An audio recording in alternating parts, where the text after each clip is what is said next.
but I'm okay. We come back and we just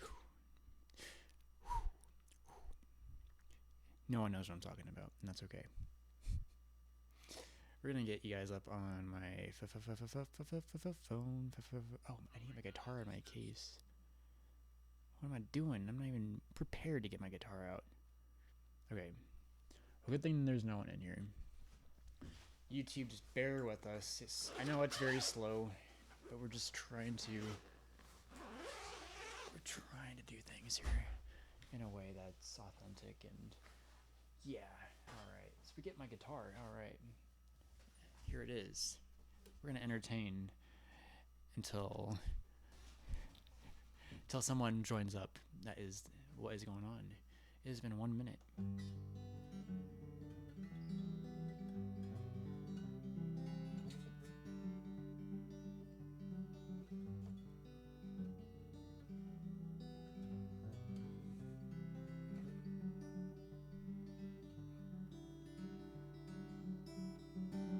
Someday, my baby, when I am a man, and others have taught me the best that they can, they'll sell me a suit and cut off my hair, send me to work in tall buildings. So it's goodbye to the sunshine, goodbye to the dew, and goodbye to flowers and goodbye to you. I'm off to the subway, I must not be late. I'm going to work in tall buildings. When I retire, my life's my own. I made all my payments, it's time to go home. And I wonder what happened betwixt and between when I went to work in tall buildings. So it's goodbye to the sunshine, goodbye to the dew, and goodbye to flowers and goodbye to you. I'm off to the subway, I must not be late. I'm going to work in tall buildings. Alright guys, I sang. Fuck. So, welcome in, people. The topic tonight is what's been on your mind lately.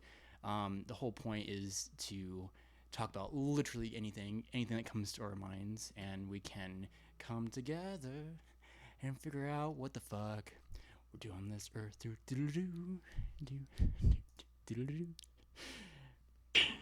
Hello.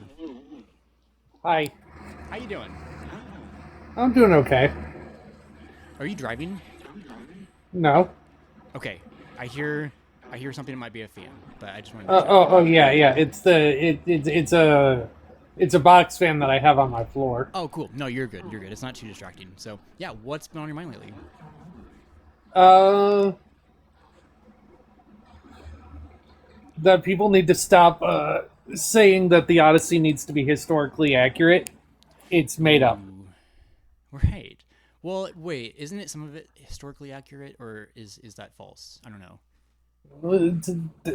The story is about a fake war that never happened, and people that like don't exist. Homer wrote this in like the ADs, right? Yeah, Just yeah, yeah. like very long time ago. Um, I don't. So people are saying like it needs to be historically accurate. Like I never heard about this. That helped me understand. Yeah, when with Christopher Nolan's adaptation, they're saying it needed to be historically accurate. That Like was make one it of the like gripes. That, make it Greek people, right? Isn't that one thing? Like it's too diverse of a cast. Ah. yeah, yeah. Oh God, a trans person checks notes exists, and then they Man. cast a African American woman who is stunning, by the way, to play Helena Troy, and they're like, "Oh, she can't be black," and I'm like, "Yeah, but Helena Troy hatches out of an egg, so like." What are Oh. we doing? So wait, so like the whole war with Troy didn't ever happen? Like there never was a horse that went into this place and like fucked No, people up? no, Oh, it was a made up war. I thought that was a thing. No, the Trojan I'm horse. learning.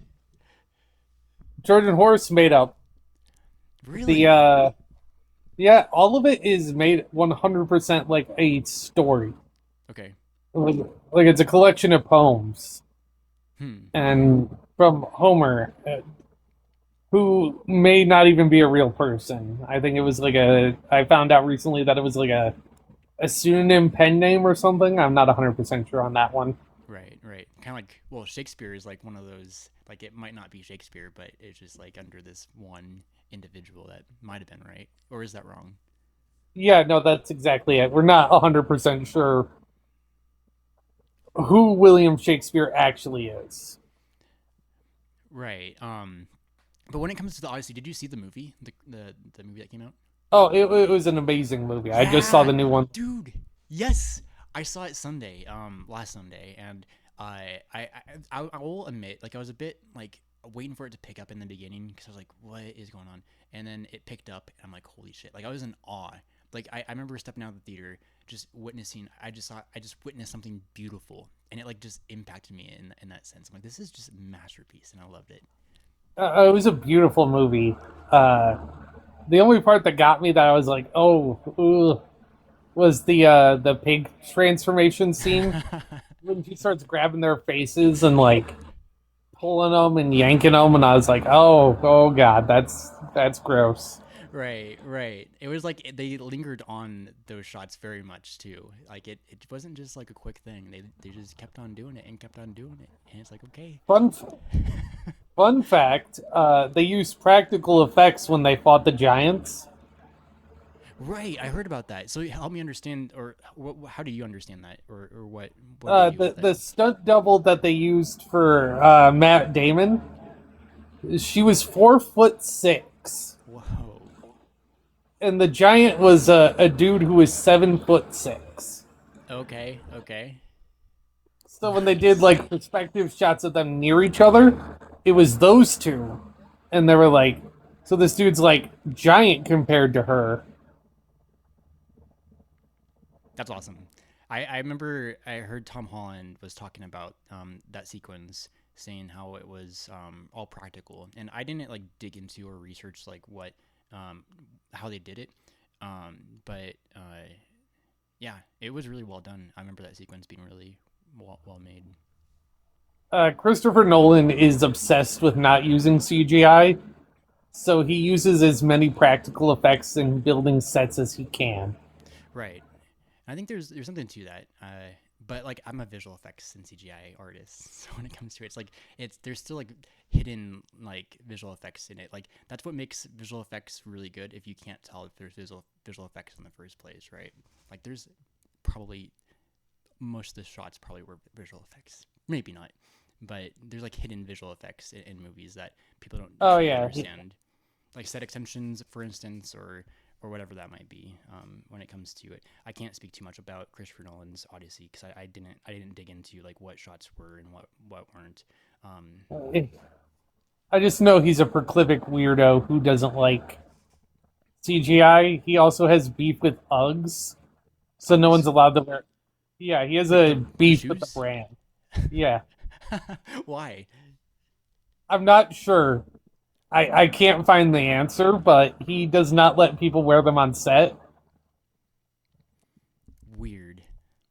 I mean, he's no Werner Herzog or David Lynch, but I find his movies like when it comes to how he edits them, I think interesting because like in the Odyssey, like there's many shots that like the shot where like Matt Damon's like on the stair steps and like looking up at the horse, and it's like that shot happened many times. But it's like it's interesting how like that like flashback kind of keeps happening, just like to remind us of something important. And I think he does a really good job with his intentions with editing shots, and when it comes to time, the concept of time, I think is interesting with a lot of his movies.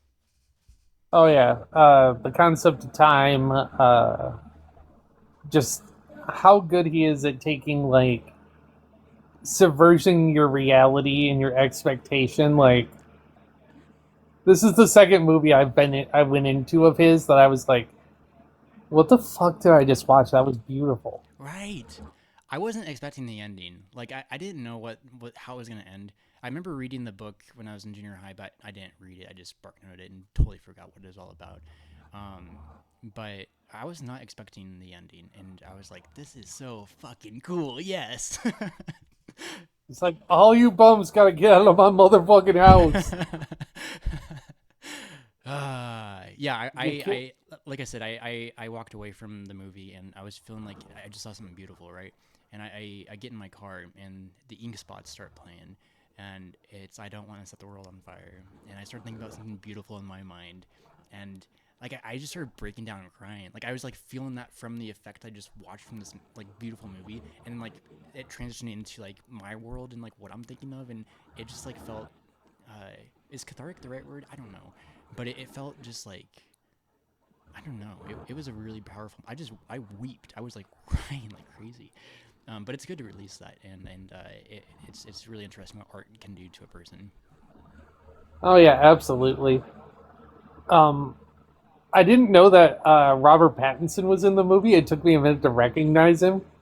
Yeah, he did such a good job playing that character. I don't want to like say too much if people haven't seen the movie yet.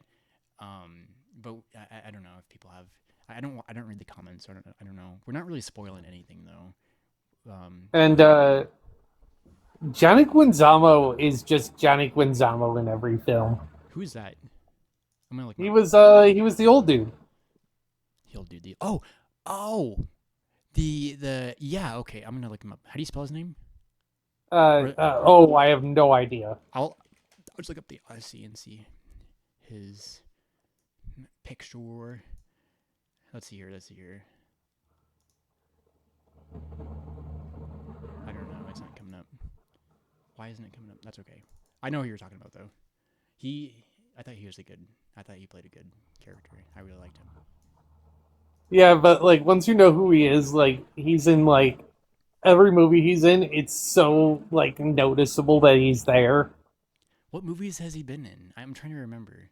Well, let's see. Recently, the first John Wick movie. John Wick. I'm looking it up. The first John Wick movie. Let's see here. He was Um, the chop shop owner. I watched John Wick a long time ago. I've only seen the first one. Um, I heard the other ones are good too. I just have not gotten the chance. There's just so much media out there. I'm just like, holy buckets. Did you see the new Spider-Man?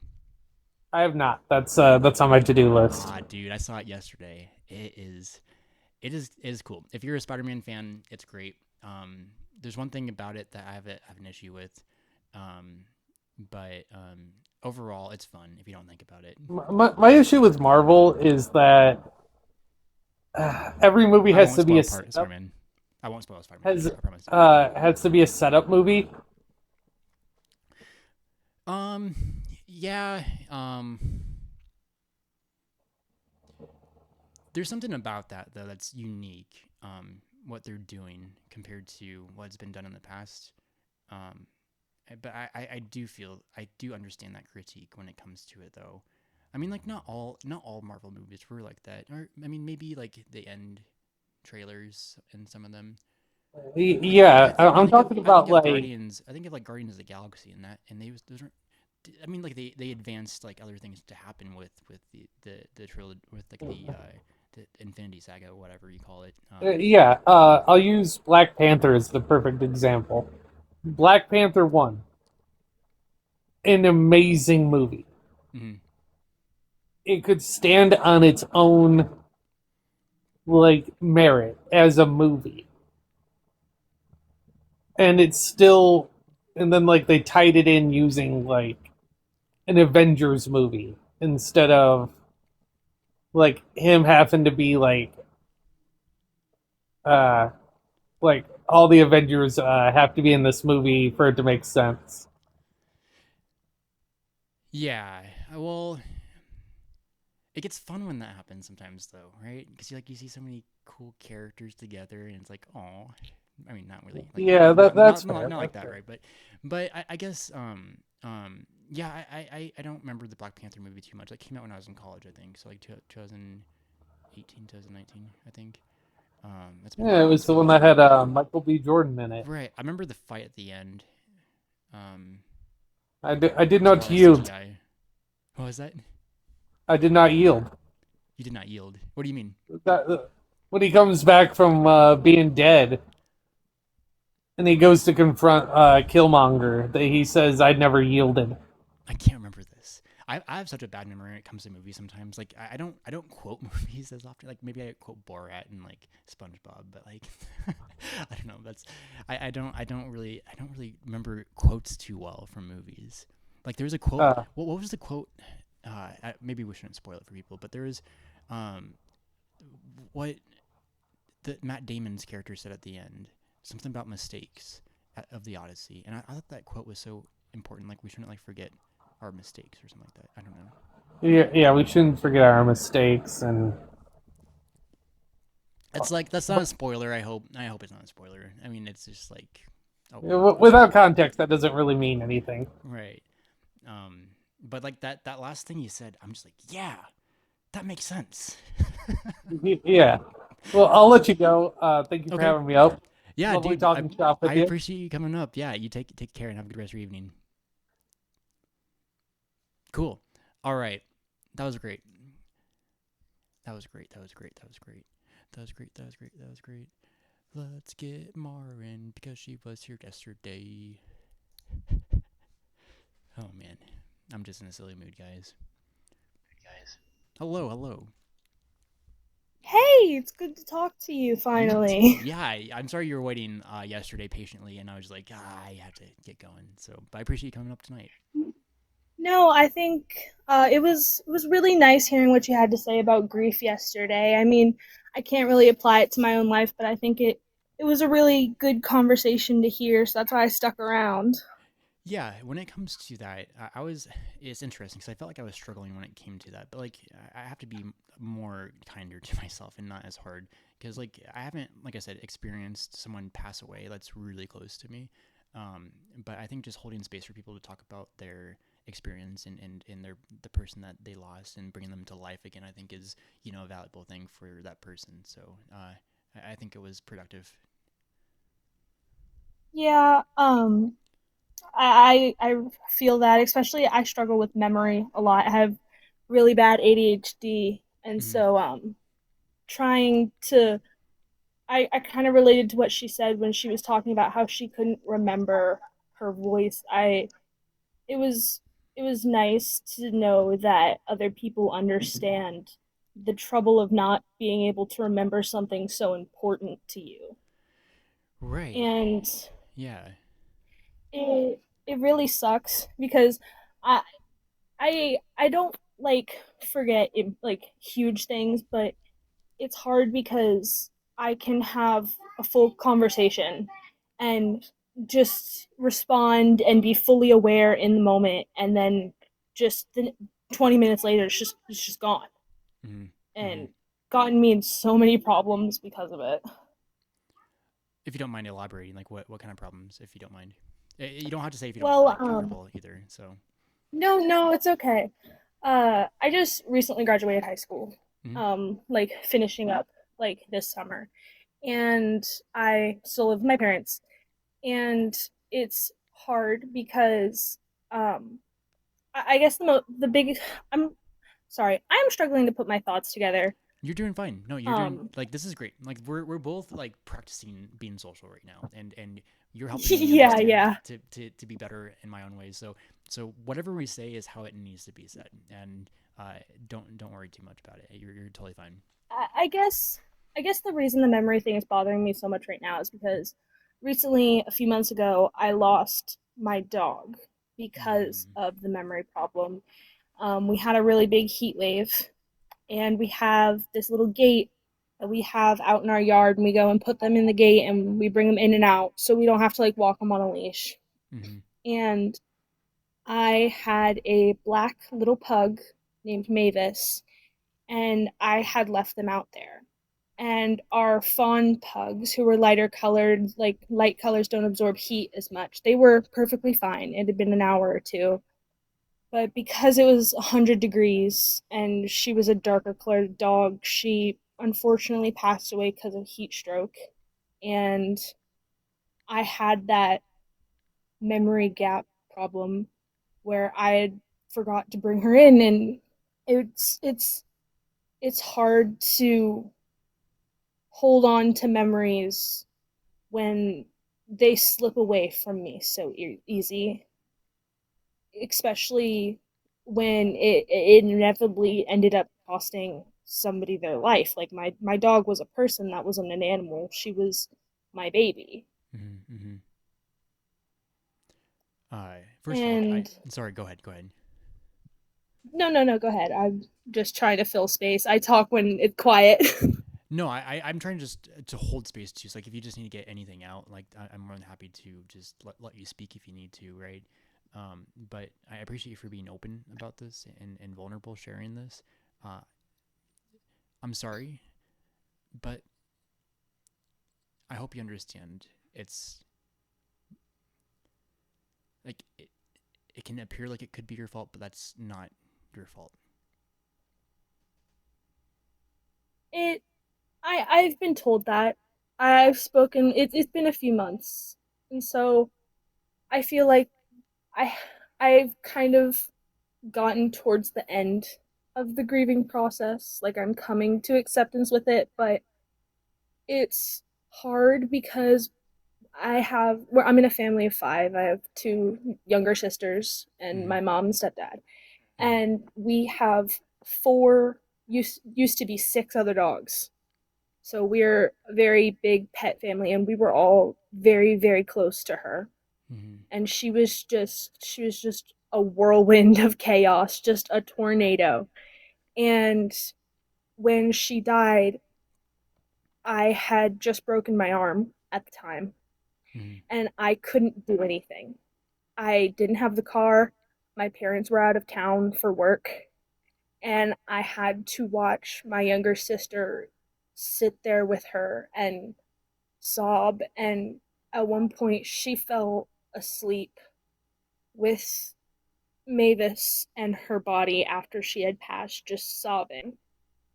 And I've been called a murderer, a monster. Like it's it's still brought up and held over my head I whenever the dogs are out there for longer than 20 minutes, whenever I forget to do something, because like I said, I have really bad ADHD, and even being on meds for it, it it's not helping.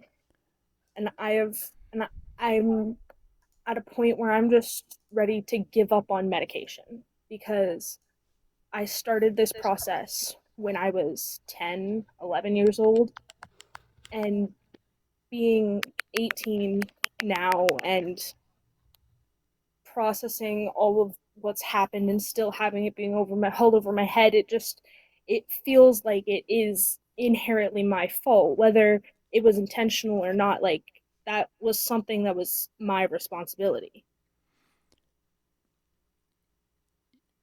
I understand how people can get to that point, but I think they also have to understand like how your mind operates too. Um, and I would say you're not a monster, you're not a murderer. You did not intend to do either of these things. That wasn't your intention. And endless coffee cup. I saw your comment, and if you wanted to introduce yourself or say hi, hello. Yes, yes. Hello, hello. I am sorry, and I don't want to make you repeat yourself if it proliferates your grief. I did No, no, not hear the you're main story. um I have four dogs. It used to be five or six dogs. And one of our puppies she was about 6 months old, not even a year. She was a black pug. And we had taken her outside to put her in our little fence area. I didn't know that it was 100+ degrees, that it had gotten hotter when I went inside. Like we had hit a huge heat wave. And my lighter color pugs, my fawn pugs, were completely fine with the heat. They eat, like everyone had water. They handled it okay. but I went out to see them after, having like an ADHD memory gap, to discover her laying there, like lethargic, not moving, panting. She was drooling excessively. And Oh, I had oh, just broken my arm. So I was baby, like helpless. baby. I know that is permanently embedded in your brain, and I'm sorry. Yeah. It's not your fault. Your intentions were to let your pups outside.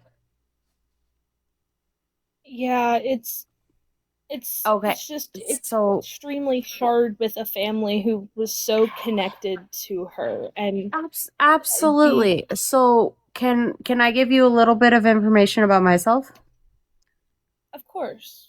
I'm a veterinary technician. I deal with heat stroke and emergency situations all of the time. A lot of them are on pugs or brachycephalic braids. And a Hmm. lot of them, it's well-meaning owners, and you meant the best for your puppy. You were letting him or Her name was her Mavis. Like from Hotel Transylvania. I'm a bit of a nerd. Aw. That's beautiful. You know, you were doing the best for Mavis. You put her outside. And Yeah, to no fault of your own, and genetics on pugs are unfortunate.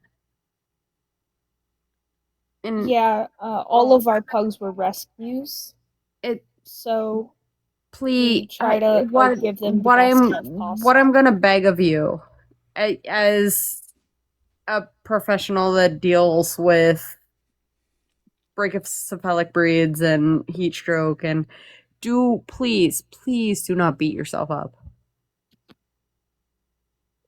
Yeah, You really tried. You were just doing your best. You put your pup outside, as every dog owner does. They put their pup outside. And yeah.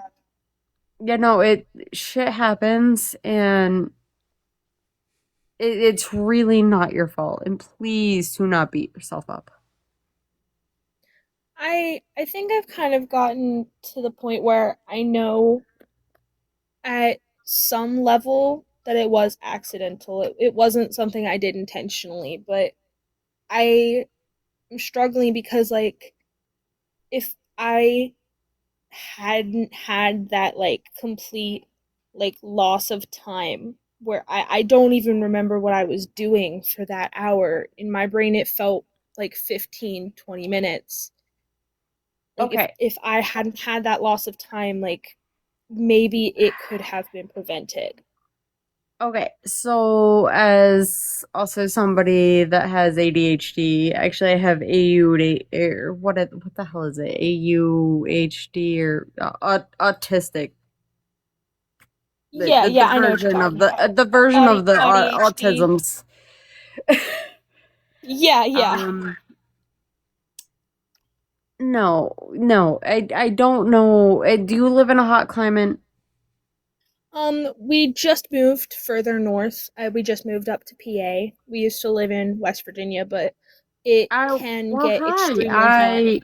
I am currently in West Virginia, so how friendly howdy. How unfortunate. Yeah, no, I actually I'm from New Jersey, so honestly, how unfortunate. Yes. This place is a shit show. Um, I no, just escaped there. but My as a family with four women, it was hell. what I'm gonna ask you is, please be gentle with yourself. You no, I I can mean, try.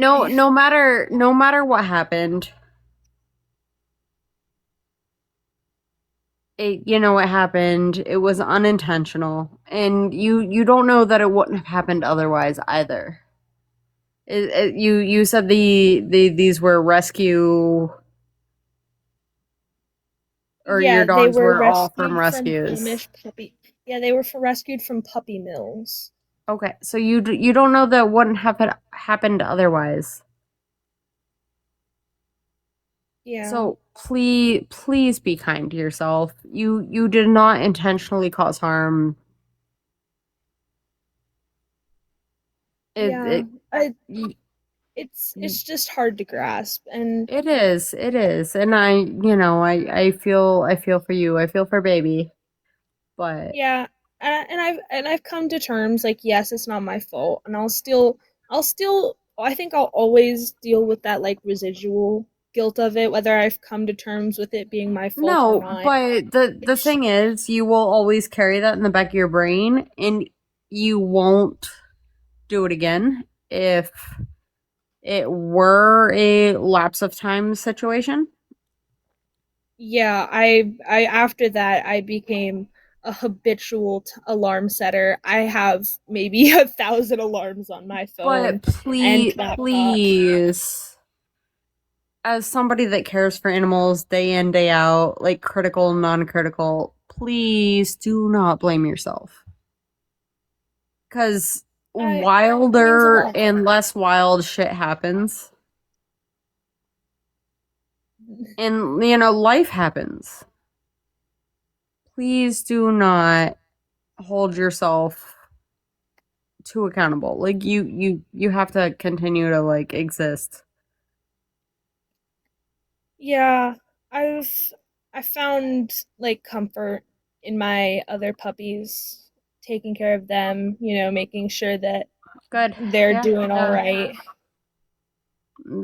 Uh, That's make sure if you're not keeping them, vet their owners, make sure they get a good home, and yeah. Um, what you would want for her, you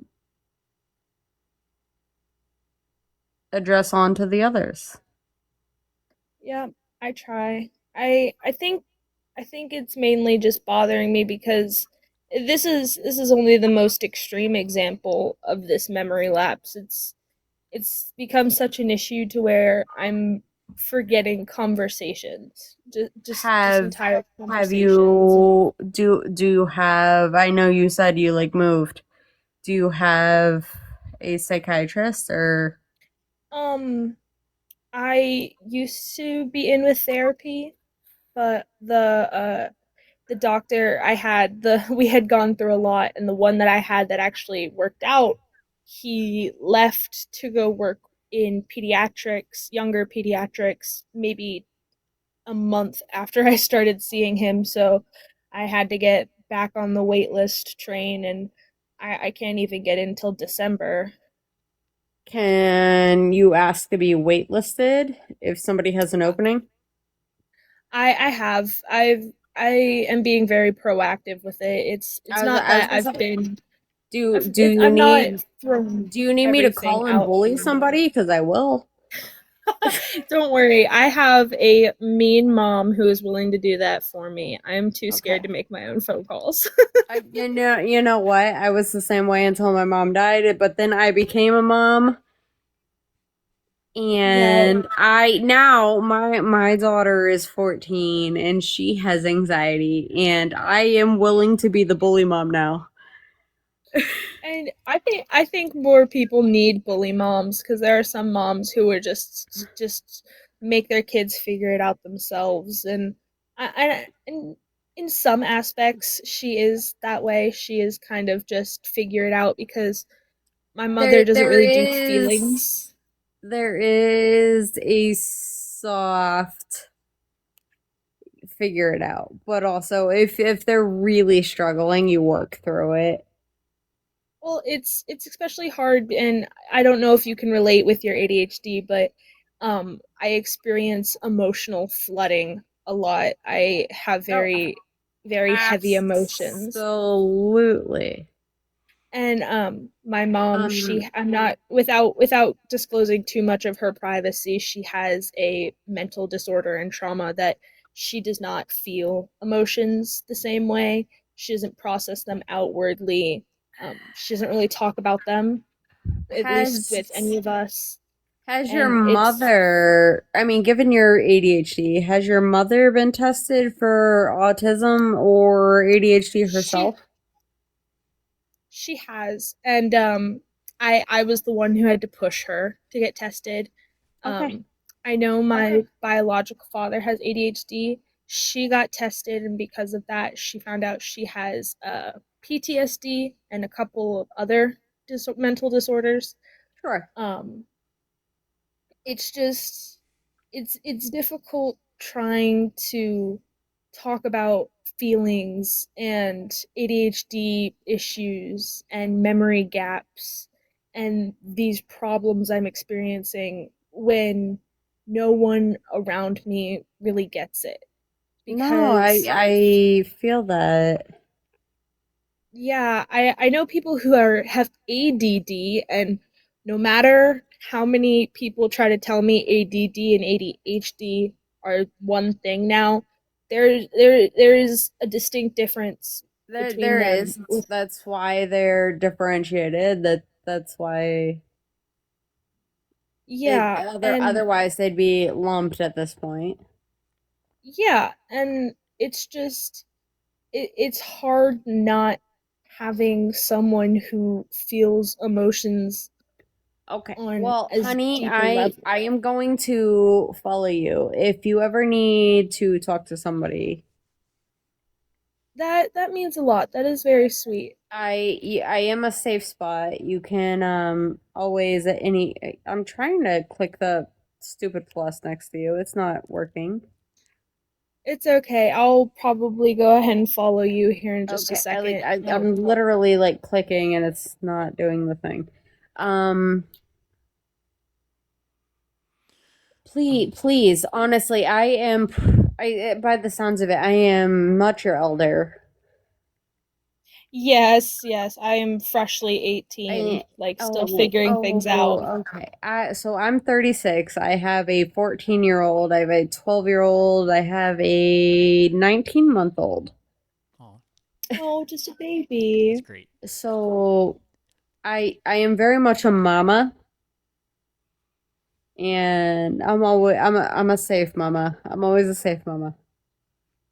And That's really sweet. if you ever need a safe mama, That means a I can be lot. your mama. That means a lot. It's hard, especially moving, and I've only been here since January, and then summer immediately started. So trying to make friends and navigate life here, it's a bit of a culture shock, and just it's very isolating, especially moving from West Virginia where everyone was shit to PA where everyone's better, they just don't like me. Oh God, It's just different. God dang it. Where did you move into PA?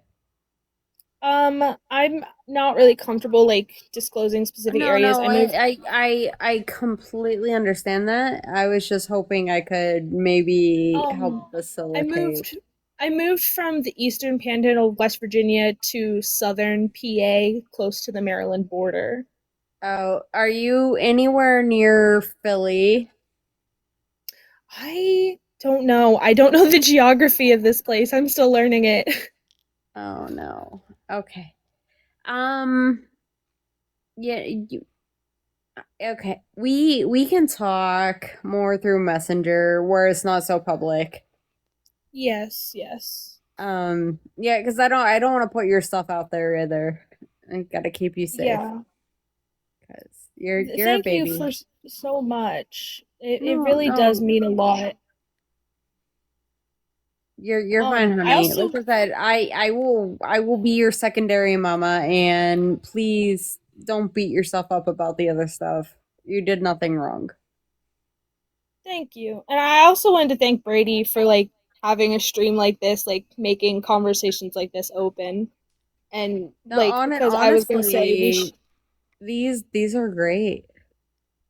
yeah, more people need things like these because I was gonna say we could hop off here, give someone else a chance to chat, so me and you can chat privately, because this is such a good place for people to connect and like, seek Yeah, comfort. absolutely. Yeah, no, I appreciate you guys, like both you guys, just for being up here, and you are both welcome back in the future too if you want to come up and chit chat. Actually, hold on, Brady. I haven't even followed you yet. There we go. Okay. I can't Yeah, follow on I TikTok Live came and watched. Studio. Oh, go ahead. Yeah, I sat and watched like an almost in 2 hours of his stream last night, and I Oh didn't even no, have to talk to just it was listen. so calming. I didn't even like think to like. All right, you guys are great. Yeah, This is like what it's all about, though. Too, like we don't always have to get into like deeper subjects and like stuff. Like if we just hold space for people, because like this is what it's about too. We're supporting people and we're trying to help people in any ways I possible. So I think this is love fantastic. that. Brady, if you ever have anybody that needs a mama, call me up, okay? I get shivers. I need a mom. Just kidding. I mean, same these. Mine died early. She decided to check out too early, so like. Well, I still talk with my mom. It's getting better. Let's just put it that way. Oof. yeah. I think I'm gonna hop off and let somebody else take the space to talk. But like I Okay. said, thank you again for creating this safe space for people. Yeah, of course. I appreciate you guys coming Oh, up. yeah, no, that's beautiful, honestly. Yeah, Appreciate you no guys. problem. Have a good All night. right, you guys take care. Yep. Bye bye.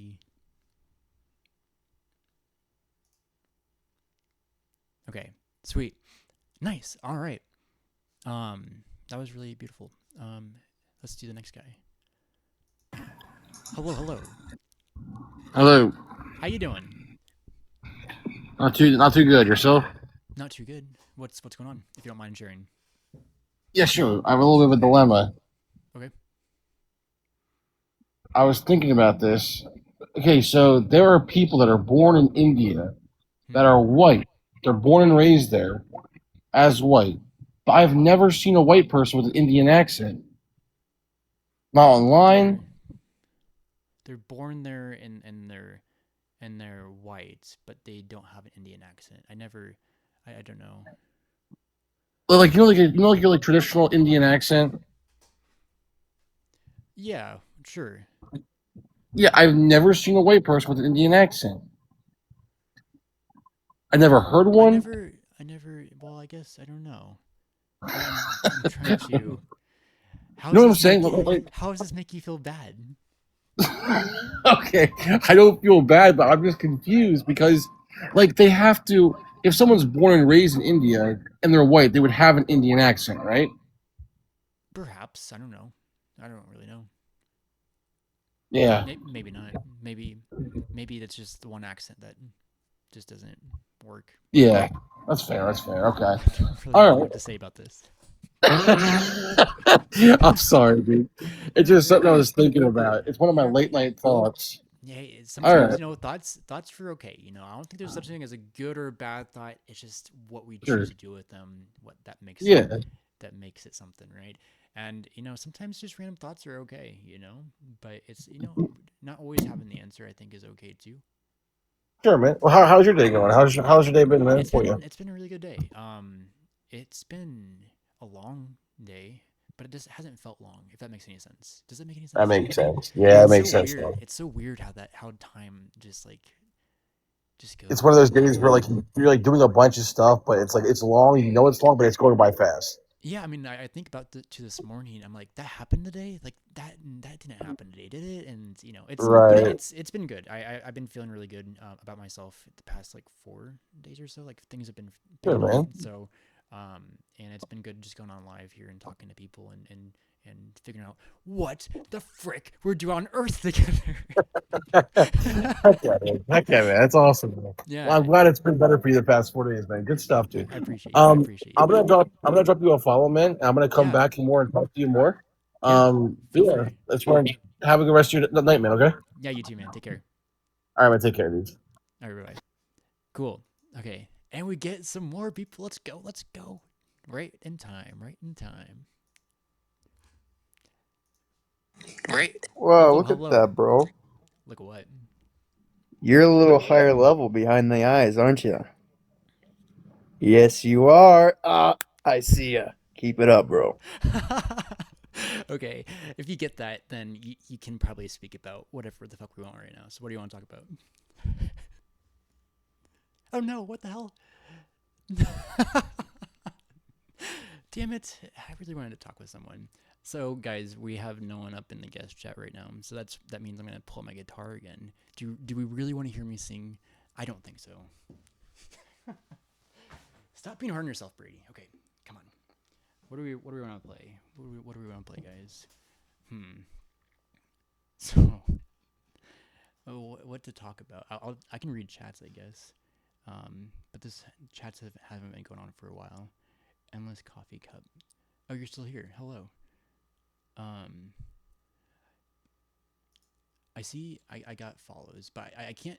Like TikTok Studio doesn't allow me to follow back on my PC. I have to do it on my phone, and I'll do it. I always add people back. I talk to after, after this. Noni ELP. Do you like Bangladesh? Do you like the Bangladesh song? I don't know. I really don't know. ELP, is that Electric Light Orchestra? No, that's Electric Light Orchestra. Sorry, I don't even know what ELP is. ELP Greatest Hits. The best of Emerson, Lake, and Palmer. Is that who you're talking about? Emerson, Lake, and Palmer. Oh, I got Lucky Man saved by them. What's that sound like again? Oh, this is. Oh, I know this song. This was in a movie I watched. What movie was that? It was at the end of the movie. Emerson, Lake, and Palmer. Yeah, a band. Yeah, you're right, guys. Okay, so yeah, that is. Here, I can probably figure it out. Lucky Man tab. Not by the verb. The verb. Okay, Emerson, Lake, and Palmer. Let's see. So it is. There's two guitars going on here. That's what it says. Okay, so we can do.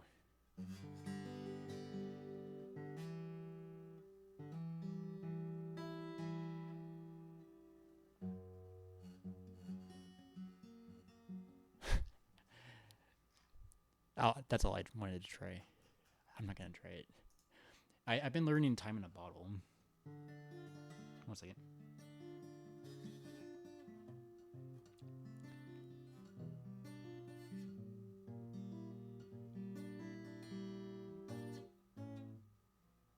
I need to really practice this more. Something like that. I haven't finished the lesson yet. Let's see.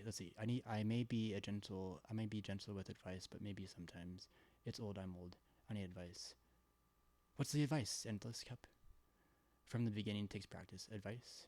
From the beginning. I'm trying to figure out how to piece this together. It's old. From the beginning is a song. I was like, what? Okay, so that makes sense. What's it sound like?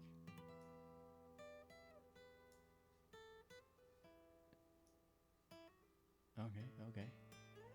Wanted to talk something out. Do you need to come back up, Endless Coffee Cup? You're more than welcome to come back up. Oh, I think I see someone in the chat. Oh yeah. I'm gonna save this song. Yep, please Hello. save the song. Hey, it's me again. Hi. Hello again. How you doing? Sorry.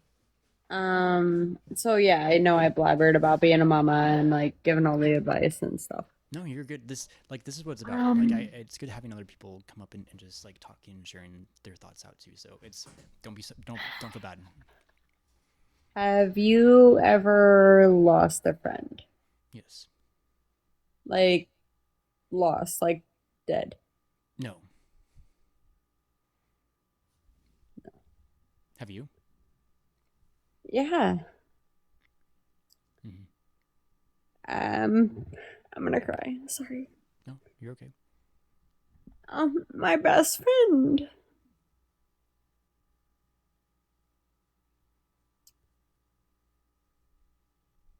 He's dead.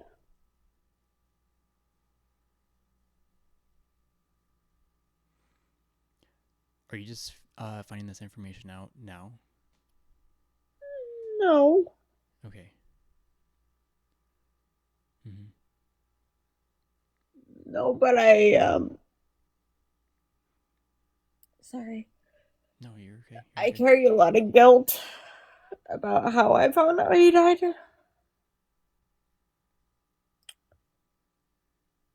I don't know what I can say on here in TikTok. Um, uh, say what you need to. If something comes out, Okay, we can. I will PG it. Mm-hmm. Mm-hmm. I was the only person that knew he was using again, Mm-hmm. Mm-hmm. and I enabled him.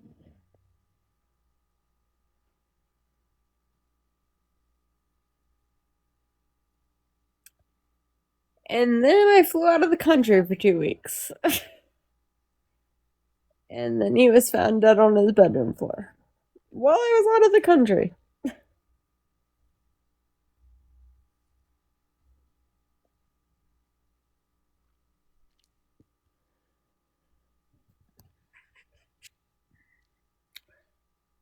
And yeah, I'm still kind of not okay. Mm-hmm. Mm-hmm.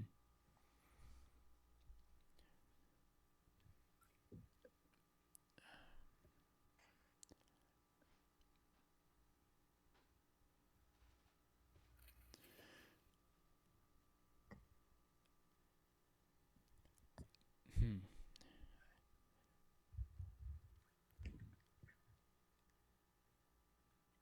I appreciate you for speaking about this and getting it out and just speaking it out. I think that can be very helpful sometimes when it comes to dealing with um, losses and grief and well just I think any feelings in general. Um, but I am deeply sorry that someone you cared about died in such a way. I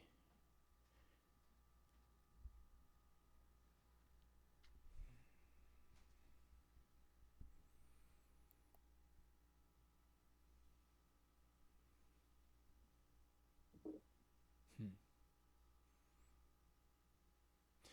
Are you um, religious by any means, or do you believe in God? Are you agnostic? Are you atheist? No, I'm not religious at all. Mm-hmm. Mm-hmm. But if there were to be something, if he's fucking with you, then yeah, that might be right. um, no, he was. I, oof.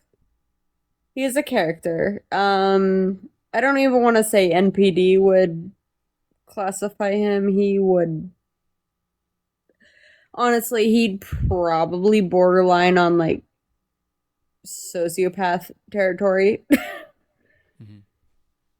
He was a character.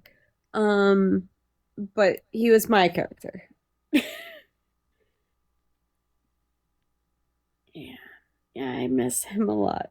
Mm-hmm.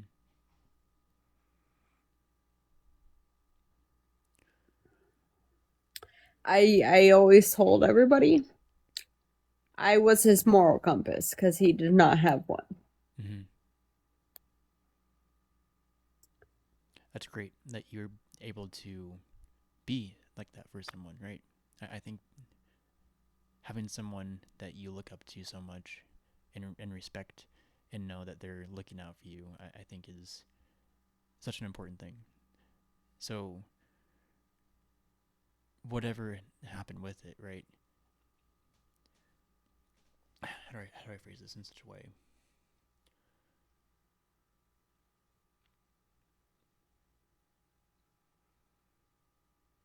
Hmm.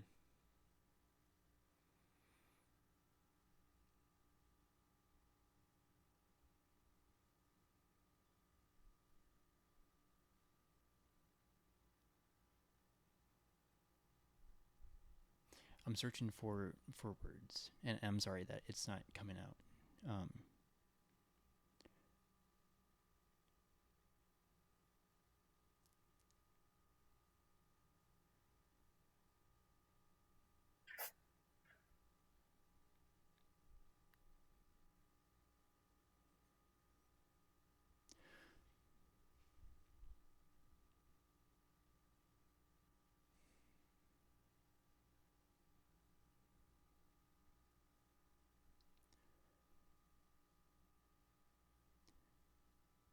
When it when it comes to talking about grief, it's difficult for me to um, relate to a person dying.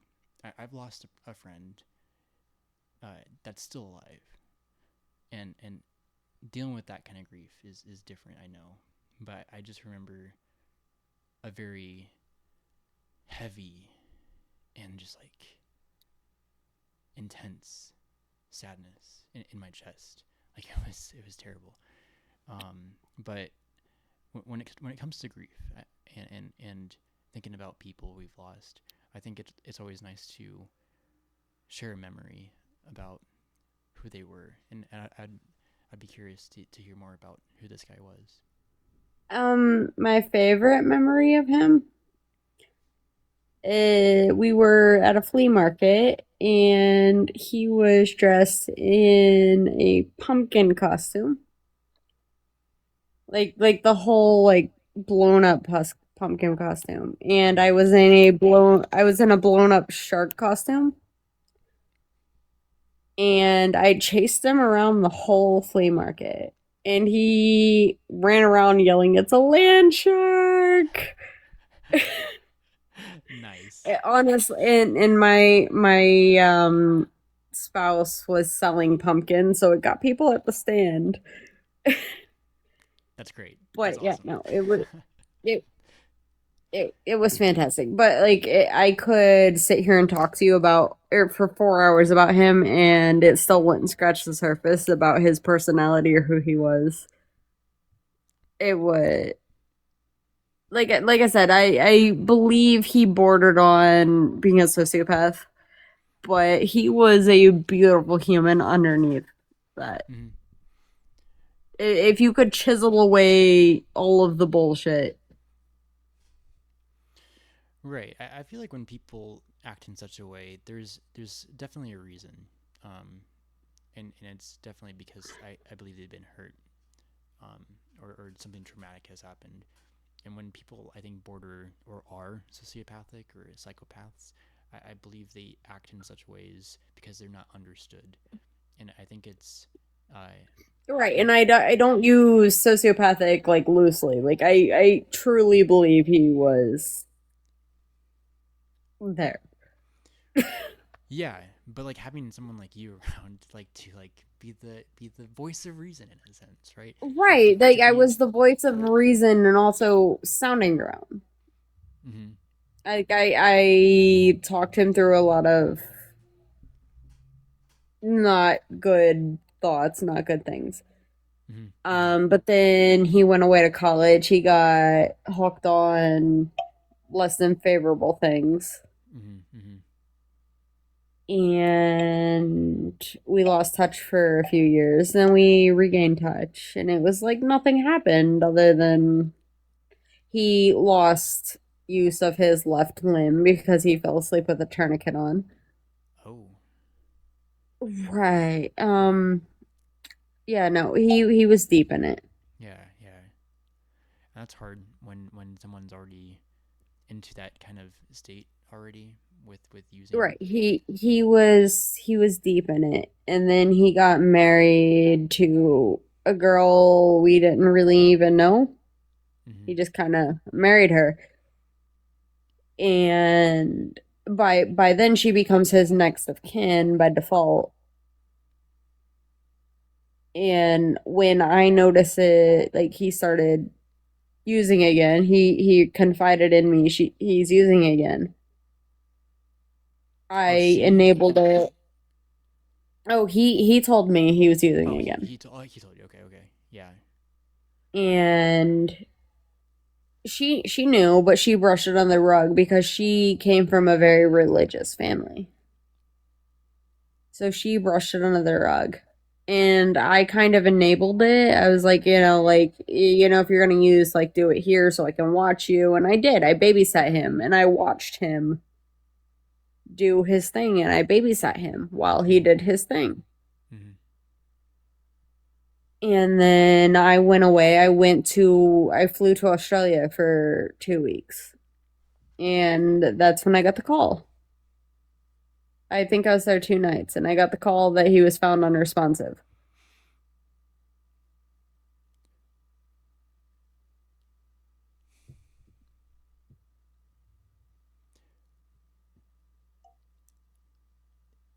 I can see it being difficult with someone who has been through so much,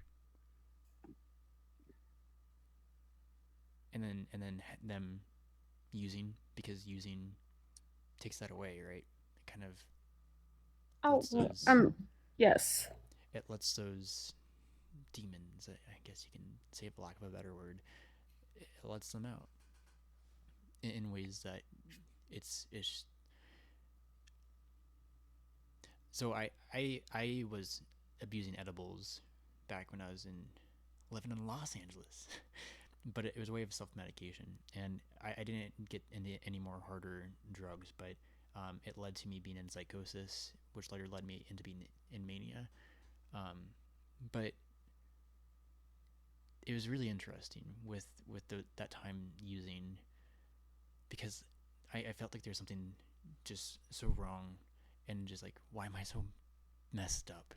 Like, why am I so not who I think I should be, right? Or whatever the negative thoughts were appearing, and yeah, it was good while it was going on, right?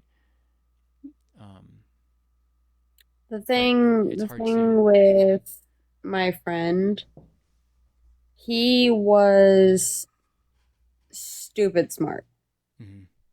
Like created his own operating system, Whoa, awesome. like like stupid fucking smart even in high school. Like just can't communicate with regular people smart. Hmm. And I think that was part of his downfall is he couldn't exist in society because everybody was so fucking stupid. See that So he being kind extremely of isolating. he numbed himself and dulled himself down to fit into society, which, unfortunately, the majority of us are not geniuses. But I glamored him. I pictured him on the like Times magazine. Like this guy created an operating system. He's gonna be waving at me on like New York Times one day. And he dulled himself down so much. Hmm. Hmm. Underneath all of it, right? Because it's hard. It's difficult. But like, it sounds like, from and how you talk about him, like you believed in him, which people need that, right? And we can't always control the outcome with what people do, right? But you sounded like you were a really good friend, and I'm sure he really appreciated that.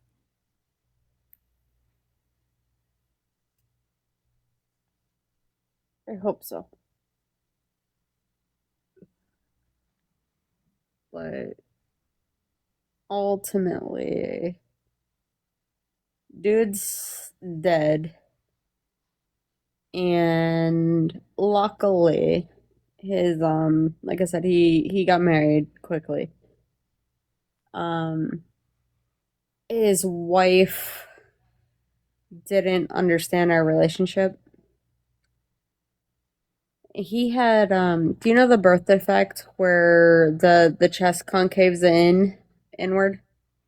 Um, I think I've seen it in someone before, like in a wrestler. Yeah. He had that. It's his chest concaved inward. Okay. And that was kind of always our thing. Like whenever we met, like I'd kind of rub it. Mm-hmm.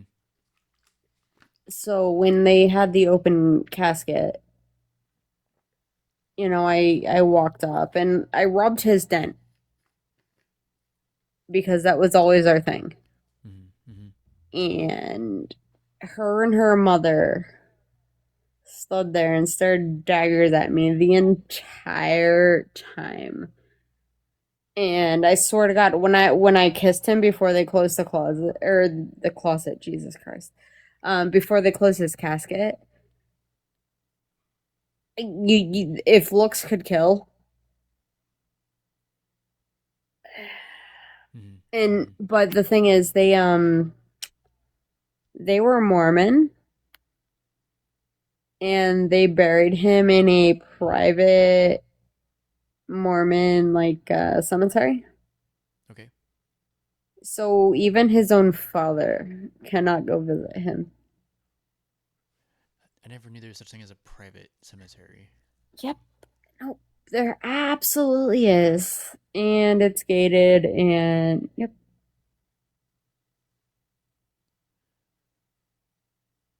His own father cannot go visit his son for a marriage that was like maybe 6 months long. How do you get in to this? You have to be part. You have to be part of their church.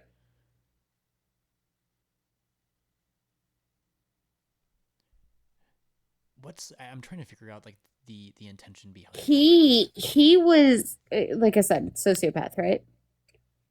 He started dating her. He thought it would be funny to become a Mormon priest.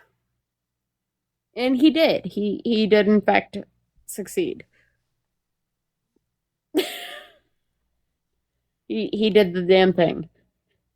He started dating the Mormon girl, and I I I don't know his thought process. I don't think he was planning on honestly though. After I got his toxicology back because What's it's that? all public record. Oh, is that like what he was on? hmm Yeah. Okay. Okay. it seems like it was intentional. Mm-hmm. I I don't think he accidentally. I think he just kind of decided enough's enough.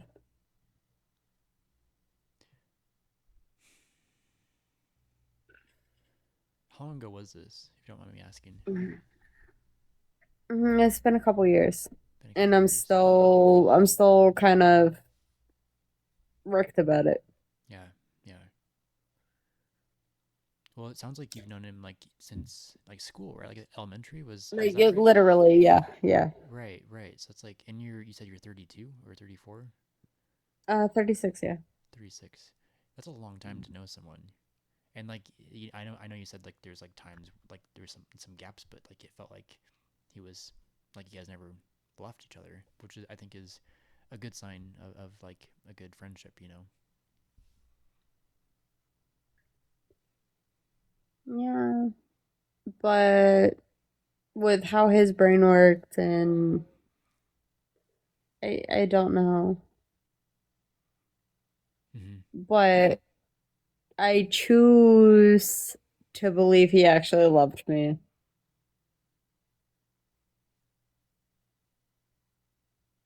in his own way, whatever that may be. And I think that's valid, and well, of course it is valid, you know. Um, hmm. It's hard when you're working with a different brain because they he wasn't functioning on a typical. Mm-hmm. Mm-hmm. That was I that can see was that. my baby. Yeah, I can see that being incredibly isolating. he was a good kid. He was very promising, Mm-hmm. Mm-hmm. but too fucking smart to exist, honestly. Mm-hmm. And they look for an outlet, I guess. What do you mean? What do you mean by that? Like just dumbing everything down for themselves. Like just literally daily life is dull. Everybody is stupid. Even smart people are stupid.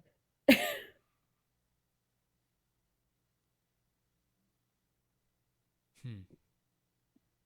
And living like that, I mean, that doesn't sound fantastic. Oh, I think having those thoughts can be interesting for one. It's um, like I always say, there's no such thing as like good or bad thoughts. Like what we choose to do with those thoughts that make a difference, right? We can ruminate on negative thoughts, or we can do whatever we want with thoughts that appear and act on them. Sure. Um, uh, but yeah, I don't know how it's like to be him, of course, but I just I know like just how we talk to ourselves is critical. I believe. Um, Yeah. and and and I've been learning in the past like externalizing my voice, but also like talking to people, right? But like just like letting it out is a good thing, and it sounds like what you're able to like, be for him, like just letting him speak his mind and understanding him more and more. I think is a beautiful thing. Yeah, It's no, I his dad was very authoritarian, mm-hmm, like, and his mom was kind of out of the picture, so I don't think he had much mm-hmm, outlet growing up. But when you're talking about like actual like sociopathic tendencies, obviously he was never diagnosed, so I can't give him that, but right. I don't know that that makes much difference. I don't know if that's much like nature versus nurture type of thing. I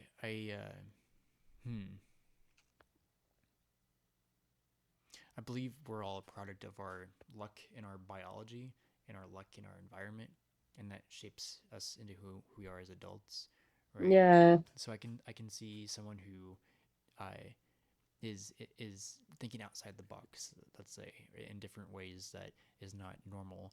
Like I can see issues that led to that occurring. I would say trauma. I don't know if I'm accurate on that, but I think people who go through traumatic experiences um, tend to view the world a bit differently sometimes. Not it doesn't only have to be traumatic experiences, right? But I think uh, I might just be putting words into this story, but I don't mean to do that either. You are totally fine, and I am very grateful you let me vent. Mm-hmm. Um, I'm sure you have a backlog of other people that want to vent. I actually don't. Well, let's see here. Um, we don't. So if you just need to keep talking, you're more than happy to, or more than welcome to. Um, well, do you want to jam and I can stay present and I'll cheer you on? Should I jam? I don't know. Do we really, do we really want to hear it? I mean, like I heard you tuning your guitar right before I got in here. You're ready to go. Oh man, oh man. I don't I'll know. cheer you on until somebody pops up. Until someone pops up. Okay. And then I will cheer them on because honestly, I love your fucking vibes, dude. I appreciate you. Thank you so much. It's interesting. We've been talking about grief for the past couple of days. Someone came on yesterday, talked about grief, and then that lady that we were talking to was going through grief. Now you're going through grief. It's really interesting how that's been prevalent in the past couple of days. And like I said, I haven't lost someone really close to me, so I don't fully understand how to, or like even like a pet or something like that too, right? So I haven't fully understood what's that what's that like what's that like what it's like. Gosh, and um, I just I think it's important to hold space for people. I believe No, and I believe I people. hope it's a long time before you have to experience that. Yeah, I hope so too. Yeah. Um, Things are a bit complicated, but I'm being very vague, and that's okay, because That's always okay. You're always allowed privacy, and right. But I'm also more than happy to be vulnerable too, because I believe the more we are, the more we can figure out what the frick we're doing on this earth together, right? And I think stories are critical to that, and um, well, if I haven't yeah. proved I'm a fucking safe space yet, Well, it's interesting. There's a lot of ideas going on, and it's like yes, it's like layer by layer by layer. Things have to go.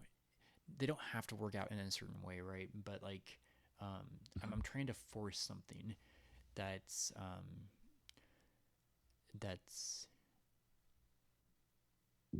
not on TikTok.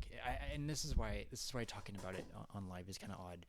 Um, it's just being in manic episodes in the past. I've been extremely vulnerable with my mind on Facebook, and I get to the point where like it's very chaotic. It's very silly. do It's very do you hit? I'm sorry to cut you off. Do you hit like actual mania or do you get like hypomania? like I get an actual mania. So I'm bipolar You type you one. get actual manic. So grandiose thoughts, euphoric feelings, Okay. lack of eating, So drinking, sleeping. So I only ask because I do hypomania. okay, So I hypomania is guess fun. the it's like the manic's like cousin. Like, yeah, that sounds great, but maybe yeah, let's do it anyway. Yeah, there's a lot of impulsive thinking, right? But it's really helped me be who I am today, right? If it wasn't for my past and both my doing and people that have done me wrong, I can't be bitter about them because like they've shaped me into who I am today, and I'm oddly grateful for that. Which is it sounds so strange, but like the good and the bad, and there's been so many good people, and so being in that state, I become extremely vulnerable with everything I can possibly ever come to imagine that's ever been in my life and trying to make meaning of it that only makes sense to me, and I can read through back through some of them, right? And um I'm just gonna pretend that I'm hearing water go into a glass. Oh my god, can you hear that? Sorry, I didn't mean to make it. What? I didn't mean to make light about it. Oh my god, no, normally it doesn't pick up. sorry. I didn't mean to make you feel embarrassed. Oh It's no, water. It's water normally in I a make glass. people. It's water in a glass. It's water in a glass. Yeah, no, normally I make people pay for that. Come on now. Well, shit. Okay, it's. I guess we get it for free tonight. All Well, right. I'm gonna You know what's mute myself for the interesting? rest of the stream. No, no, no. You know what's interesting? When I went on You when I know was in what? I'm mania. just gonna finish, and Go it's for fine. it. Go for it. Well, I now I feel weird. I'm all pea shy. I will just keep yapping, and All right, keep it'll be talking. loud. It'll be too loud to the point where we can't hear anything at all except my voice. My voice is. What are we talking about? Okay, so we're getting into No, mania. keep So keep talking, keep talking, keep so talking. in mania, I made a TikTok video last year about me. I was sitting on the toilet and I was gonna go poop, and then something happened where my belly rumbled in a way that poop was moving through my system, and it was on video, and I have it on video, but it's deleted on TikTok because it's not on this account. So that's my story about poop. All right, I am done using the sink. Nice. All right. Jeez, I think maybe you're the first person that called it out. Everybody else was just like, yeah, cool noises. Cool noises. I mean, it's a mysterious noise, and I just had to be sure. Sorry, that came out really weird. Why did I say that? Oh no. Oh no.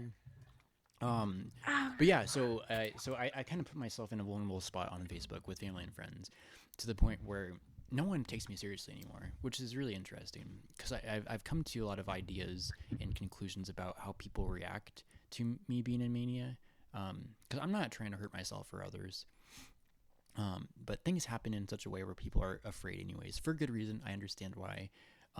But I believe coming to all these conclusions and thinking that fear is the root cause of all unnecessary suffering. And if the individual can eradicate fear from the mind, they can lead more fulfilling and productive lives. This doesn't mean we can't feel fear. Feeling emotions is good data, but we should not let it dictate how we think.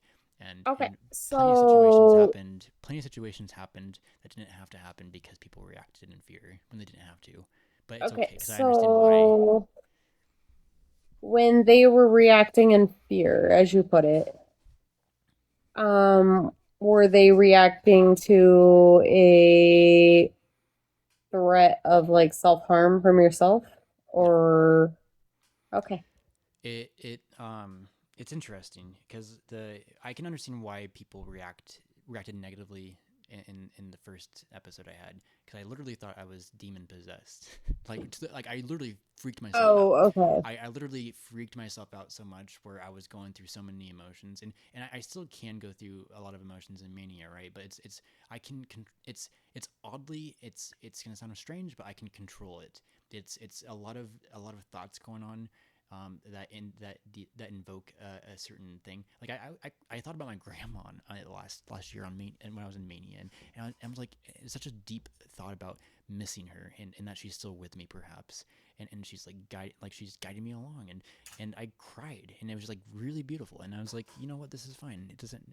It's not bad that I'm crying, and I can snap out of it and just be like, okay guys, let's get back to it. So Um, can I ask you it can you not you. Hold on. Can you go away?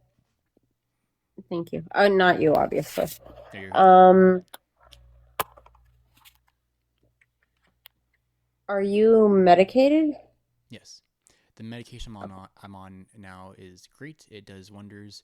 The medication I was on in the past was poison, and there's something related with all of them that's interesting, but we don't need to get into it. Well, can we talk about that through a DM? If well, yeah, because I think it's interesting why some of the effects are like that consistently throughout these drugs Did that you ever did you ever take Lamictal? oh, that sounds familiar. Let me see. It's Um, Lamotrigine. yeah, lamotrigine. I took that. Lamotrigine. Yeah, It's a mood stabilizer or a seizure motivation. I was on that in 20. Well, before I went manic again. So it was like in 2023, I think. What about Wellbutrin? No. Wellbutrin made me go. Actually, it was that's a weird thing with Wellbutrin. The Wellbutrin straight, not like the XR or the SR, like the slow release, but like plain ass Wellbutrin I don't made know. me lose my marbles. Oh, you were on that. In like what ways? Are you wait? No, You're diagnosed with you have bipolar 2? Is that what you were diagnosed I with? am bipolar too. So when you took this, what was it called again? Well, what is what? What was this medication called? The one that made me lose my marbles? Yes. Wellbutrin. Well, Beatrin. And like, how did it like make you lose your marbles? If you don't mind discussing. I got paranoid. Hmm. Like, straight paranoid. I thought everybody was looking at me, everybody was talking about me. Somebody was going to do something. To the extent I remember I was waiting for my boyfriend to come out from getting his haircut. I was sitting in the food court at the mall waiting for my boyfriend to get his haircut. And I'm sitting in the mall and I'm just like, my head's on a swivel, literally, just like left, right, and center. And like, I'm not even talking, like, I'm sitting there, like, waiting. I'm looking around like a paranoid weirdo. Just everybody is talking about me. Everybody in this food court is talking about me. And then we ended up at not only did it make me paranoid, it made me very, very angry. To the point he was afraid of me. And we went to Wendy's after he got his haircut. And I'm putting this together based on what he told me. Oh, you don't But remember? basically, they no, not really. Yeah. They forgot the condiments on my burger, I guess. And we were inside, and I guess I'm not even proud to say this. I'm sorry. And it sounds ridiculous. I'm sorry. I know. No. It feels ridiculous to even say. I yelled something about how hard is your fucking job, and I took my burger and I yeeted it at their window like we were inside. So it kind of, and he just wanted to disappear under the table. And I have almost no recollection of like this entire situation. And obviously that's not me. Like you heard me talk to the other girl. That's not me. I don't do that. Yeah, no, well, it's kind of well, I find minds in general fascinating by how they operate. But I believe when it comes to people that have been in psychotic episode, like psychosis or in mania, it's I'm gonna say it on live for the first time ever. It's my life mission to make it to the point where no one has to suffer through that stuff alone and be in fear like that to get to the point where they react negatively. There's a way. I'm working on it very patiently, but I'm trying to get the ball rolling. But I believe there's much more going on than we collectively understand as a whole, and fear is one thing, right? Being in, like, the medication could have impacted that, right? But like there's still something deep down going on inside. I'm sure, but completely out of character. Right.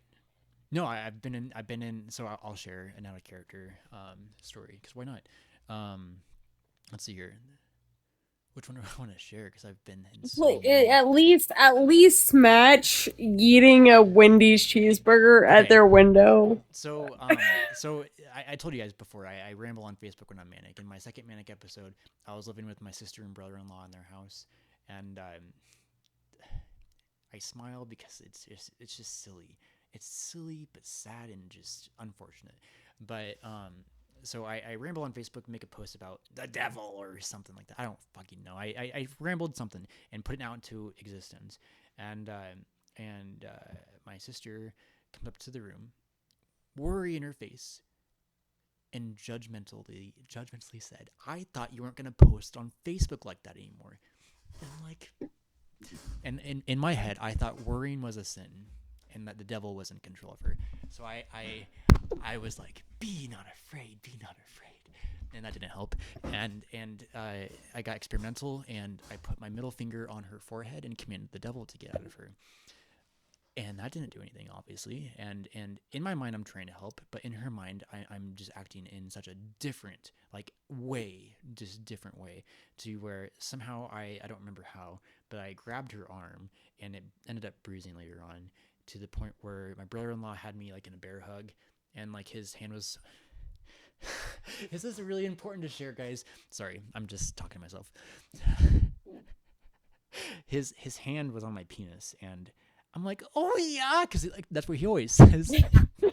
He always makes a joke saying, "Oh yeah," and so I'm like, yeah, ow. Sorry, I'm not gonna say his name, but um, like, I made a big joke because like it really is a big fucking joke. This whole situation when it comes to being in mania. Because I know for different people it comes across in confusing, scary, worrying some ways, and people just don't understand, and I'm working on that, guys. But in my mind, I figured out my trauma, and I think that's where a lot of this like with being in psychosis and mania I come from is I believe it links down to trauma. Figuring out the trauma. Yeah. So, but like the lesson of the story, there's always a lesson, right? And I'm accountable to my actions. Like I obviously like grabbed my sister's arm, bruised it. I acted like a fool. I did stuff that was crazy. But what we ought to learn from this is we ought to be curious, open minded, and understanding, and put that into our foundation, and progress as humans in that regards, right? Because if we start to react in fear, if we start to be judgmental, that's like it's interesting. And I'm not blaming my sister, guys, but if I posted on Facebook something that doesn't make sense, this person, like I did something, boom, and then this person could be like, hey, what the fuck was that about? But like say it in a better way, right, guys? So hey, what are you trying to say on Facebook, Brady? I'm like, well, this is going on in my mind, and maybe I'll just like ramble and just jamble and just it just gets crazy. But like we don't see this as lesser or greater or whatever. It's something we ought to understand, not only for people with mental illnesses, with these conditions or whatever it might be, like these situations that happen, but we ought to apply this to every single motherfucking human being. I don't mean to say motherfucking, but like we ought to see this for every single human we interact with in order to progress. It's such a deeper root that it's just No, silly and and absurd. It's silly and I'm absurd. not. Again, I'm not trying to cut you off, No, you're good. but that is absolutely true. However, I don't think people without some degree of at least diagnosed and at least we've gone through the basics of therapy Mm-hmm. understand other people just live their life blase, like, this is fucking normal. No, it's not. And they just exist, and like they expect other people to just exist in their bubble, and like there's other fucking bubbles, man. Right. We all live in like different realities in a sense, right? Like we see this obviously with the right and the left in America. We can say that, right? Like they're different realities, but we're all living in different realities, and it's up to us to be vulnerable with our thoughts like this and modeling it out so we can understand what the fuck reality is. And we're getting there. And we have like a basic like understanding about what reality Wait. is. Can But like can you answer? Can you answer what the fuck is reality? no, because well, for God damn me, it. sorry, I don't know. When it comes to what is reality, it's such a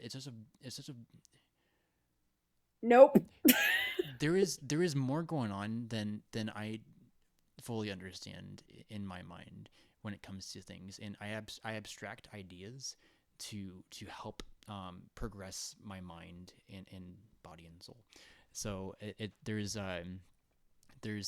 things going on that I don't fully understand, and that's okay. But I have faith that harmony exists in the future, if not in my lifetime, in someone else's. Who's going off down here?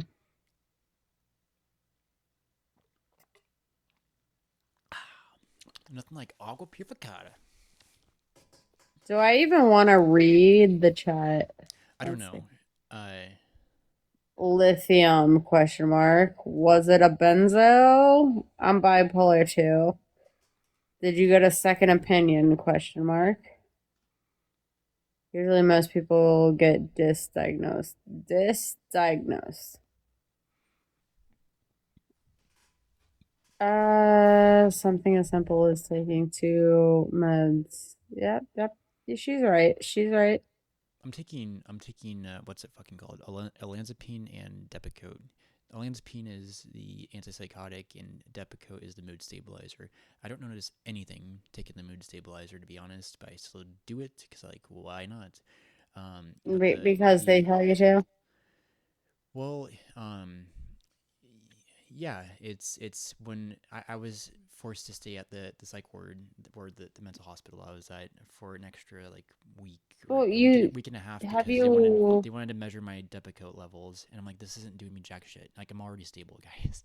They weren't taking the antipsychotic, but it's like, whatever. I'll just succumb to these witch doctors that understand their mind apparently more than I understand mine. Religion, in my opinion, makes psychosis worse. They teach you God can heal you. It blurs reality.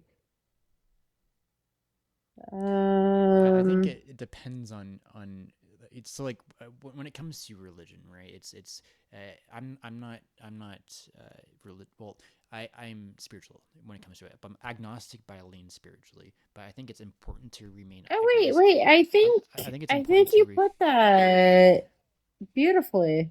yeah, I think it's important to remain agnostic to a lot of things in general. It's important to say I don't know instead of claiming we know fucking everything, because who fucking knows everything, right? Well, no, But I like lean. when it comes to being agnostic, like we can like parse through like what's been told to us, and it's like why why No, and then you can put that into your foundation about why it matters to you, and I think I whatever that needs to be for whatever it can be.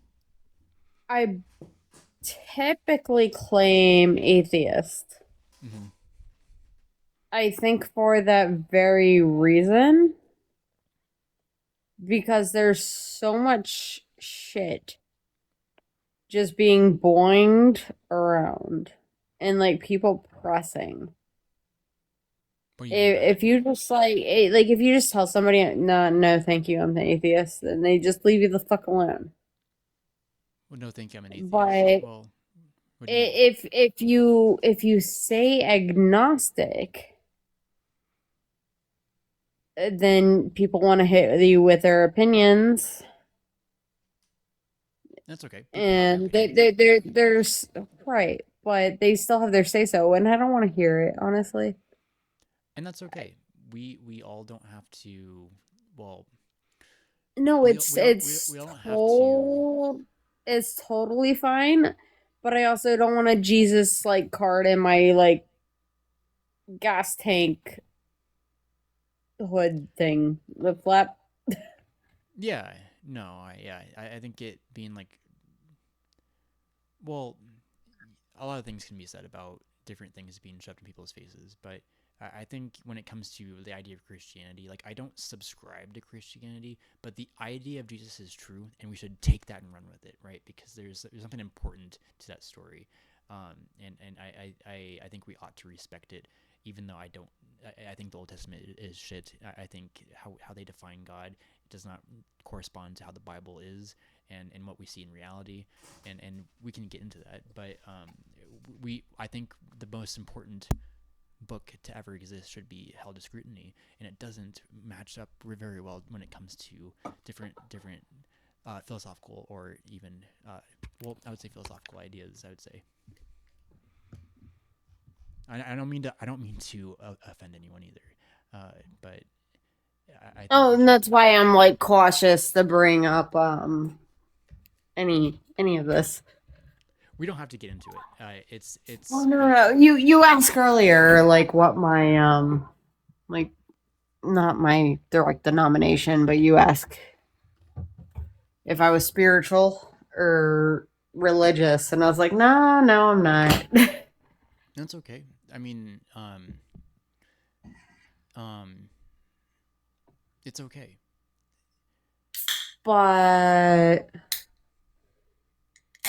I it goes deeper than like I said, I claim atheist more, and when you want to say more leaning agnostic, that's when people get questionable. Well, But let me. then people ask questions, and I'm just like, shut the fuck up, like. Well, let me pose this question. Let me pose this test, or not really a test, but this it's not a test. I don't know why I said test, but do you believe that porcupines can shoot their quill? Porcupines? Porcupines. No, they cannot shoot their quills. Good. Okay, so you know the answer, but perhaps I'm like, well, no, definitely they can shoot their quill, dude. And so like me having this like idea that they can puts me into a bubble of having a false belief that is beneficial to my human flourishment, because maybe you might get close to them and get harmed, maybe not, but like me with this like false belief, it's keeping me safe, and it's progressing me further in life. Not saying it's like gonna not progress you further in life either, but like you might be more susceptible to getting close to a porcupine and getting hurt, for instance. But like, not saying you would, but you know what I'm getting at. So I think when it comes to looking at these different agent, ancient texts and religions and beliefs and ideas, we should use them as stepping stones to get to a universal story we can tell together. I believe we can. I believe there's a way to do this, and we're currently in the process of doing it right now as we're speaking. We're figuring Hope, reality out. hopefully in our lifetime. Hopefully, and that's the goal, because I just want to freaking be. That's all I want. I just want to be. No, I feel you, man. I'm Do trying to you get do you do you partake partake. in the devil's lettuce? I haven't done that since 2023. Really? I feel much better in who I am as a person. And I will say the story I tell myself, and how I've been able to be who I am today, I wouldn't have done this. Like, I wouldn't be on TikTok a year ago. No way, no way. I was way too hard on myself, anxious. Like, I just was not the person I am today. And that's a good thing, because I've grown so much, and even the past couple months. But like the reason for it was like two incredible women that came into my life, and and uh, and I started to do something that one of them did, was externalizing my voice and like talking to things like friends, right? Like the birds and the trees, and so I was homeless last year in the wintertime, and I went to a lake very often, and I just started doing that, and I just started talking to myself out loud, and like, why not just put it in reality, right? Put it into existence. And I started to like really catch my negative thinking, and it was really interesting. Where I'm like, whoa, no, let's turn that around. let's not think that way, to the point where like I'm still doing this, right? It's still a journey, but like I'm continuously, even as I'm talking to you right now, fine tuning my mind to make the least amount of mistakes as possible in the future. Not saying I'm not gonna. I'm not saying I'm perfect. Not saying I No, won't you make mistakes, right? But like talk. it's a way of being more conscious of my mind. And there's different desires that are in play. And there's, when the different desires come out, it's like, what do I mean That's by the different awesome. desires, right? And it's like the voices we apply. So my friend is my voice of reason for me. She is should I say it, Bernie? You're everything. Is And then Bernie here? and no, and then probably not. Oh well, If she damn. was, then she'd probably blush. But anyways, and then there's the no, not that Trump. No, no, no. You're the confused agent. And you're upstairs, buddy. And what we're trying to do to this confused agent is he's trying to get, or they, or whatever it is trying to just like control. I'm like, no, you don't control to be a god, right? You don't control to be a god. This confused agent is training to be a god, but he's very confused, or they are very confused. And we are the technology to help this confused agent become a god, because gosh darn it, dude, you can learn one of these days. Just stop controlling people. So it's by making this into some sort of like abstraction of a story for me to act in such a way that I'm telling this and articulating it to people to see how it lands, because we tell ourselves stories. We've always done this from the beginning of time, and I believe we can get to an idea that's so universal that it works out for every single story that's ever been told. And if you do watch movies nowadays, these ideas are very prevalent in a lot of media, and it's interesting if you catch it.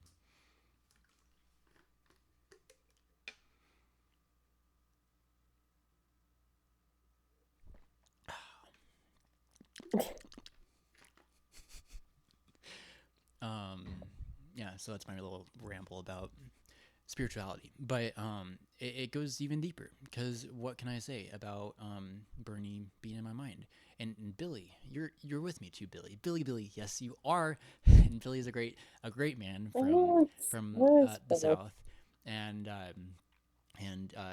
like, what the heck? Why am I getting shivers? Is it because you guys are with me in the future, but like I can send it to you experiencing me again, to where we're all experiencing this for the first time through Brady? But like, who's experiencing, what's your name, sorry, endless coffee cup? Maybe there's endless coffee cups and coffee things, or things that want to be coffee, or endless, sorry, I'm just rambling, but endless things within Things each of that us. want to be coffee. Well, like, imagine in a sense, like I have these voices of reason, these good people I've applied to my life. They're characters, they're not the real things, right? We ought to understand that. But like, in a sense, where what if Brady, you just let go of control and let them steer? And they're waving at you guys right now. So sorry. I know it doesn't have to be accurate. It doesn't have to be accurate. It doesn't have to be factual. If it plays into human flourishment, survival, and evolution. And Well, I am happy I stumbled upon you tonight. I appreciate you. And you have put into practice a lot of my therapy bullshit. No, I'm happy I'm here. I'm happy you're here too. I really do appreciate you. And no, I will be back. Okay. Yes. Awesome. I look forward to talking with you again. But no, Unless you wanted to stay up, you're more than welcome to no, do no, that. 'Cause no. You can eat me. It's fine. yeet. I don't know how to get out. Okay. Well, it was good talking with you tonight. Take care. All right. Love you, baby. Bye bye. Bye bye. Okay, we actually have 3 people. Holy moly, we're getting more people. It is 11 o'clock. Holy cow, and I have to get up tomorrow. Let's do X. You were here last night, but you changed your name. Yo, what's up? Hello, how's it Yeah. going? How's it going, man? Not bad. Not bad. How about you? You changed your name again. You know what to call you now.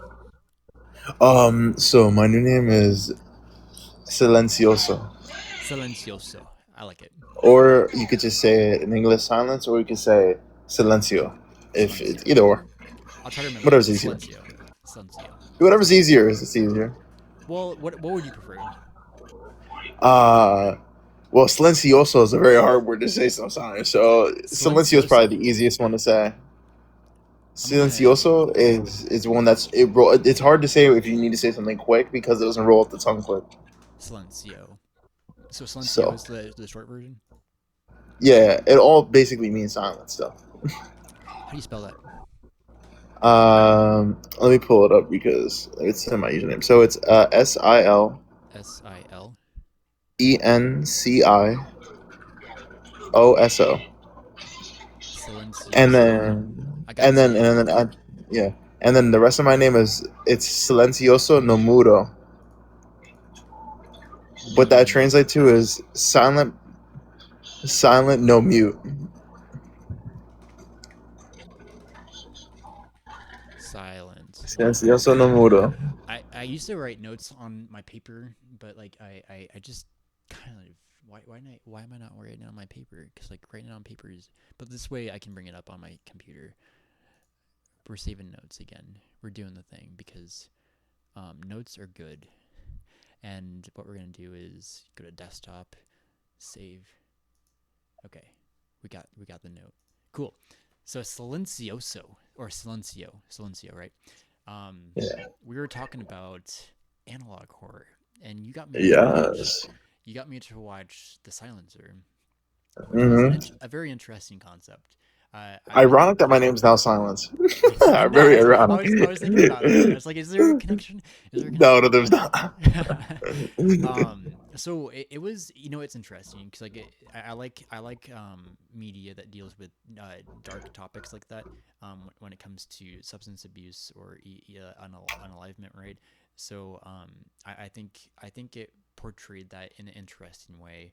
My only thing was I didn't get this, and maybe this was maybe I misunderstood this, but like Yeah. Julio, like the kid, right? He he became silent, right? But like for everyone. Oh wait, wait. Julio is the brother. Was he the brother of the one who jumped off of the bridge, or the one who got dragged out? Of Sophia. Sophia, I think it was Sophia's. That's her name. Of Sophia's brother. Oh, the main character's brother. Yes. Is he alive? No, well, like he went through a traumatic experience, right? And Yeah. what I understand is like once like the silencer like grabs you, gets a hold of you, like you become silent like in your own way, right? But like not for Yeah. everyone else. Like you speak out loud to other people. But what I maybe didn't catch, or maybe it was explained, was like he became silent for everyone else, though, right? Or was that wrong? No. So here's the actual trip. They're not actually silent. So the weirdest part about all this is the demon, right? Well, I'm saying demon because I just saw demon in the thing. Yeah. Probably is a damn demon. Honestly, I would probably consider it to be. But Right. so what he does is right. He takes your voice, and now everything that you now say, he's saying it's never you. Right. He's hearing everything everybody else says and responding back for you in its own words. That's Right. why. Yeah, and what I found interesting too was like if you like break a plate or if you like scratch on the wall, Mm-hmm. like it doesn't actually happen, which I found interesting. But like I have a plot thing that might not advance the plot if it wasn't for this. Like, but wouldn't it be the case if this silencer was smart? Like it wouldn't show the people actually using substances, because if substances could like take it away in a sense, um, like wouldn't it want to not show that they're doing that in the first place? But then it comes to into play too, and maybe in the future if they make more episodes where like it becomes something where like the substances are even like they can become like the killer too. So I It's didn't really like that. because it benefits him to let them do it as well. Because remember what happened in the end? They all purposely gave up because they were so done with doing it. They were so Hmm. done with fighting, and it gets to a point that eventually he'll get what he wants because as soon as you stop trying, then it's over. Yeah, yeah, interesting.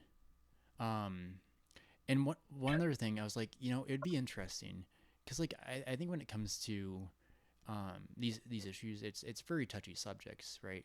But I think sometimes it's is it controversial to say, but it would be interesting if like the silencer was like the person, like their worst, like it's like we do it to ourselves essentially.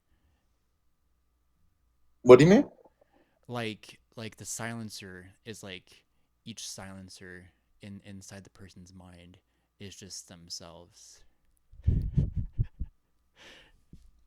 Hmm. That'd be Nah, that interesting. wouldn't. No, but it wouldn't work though because the silencer.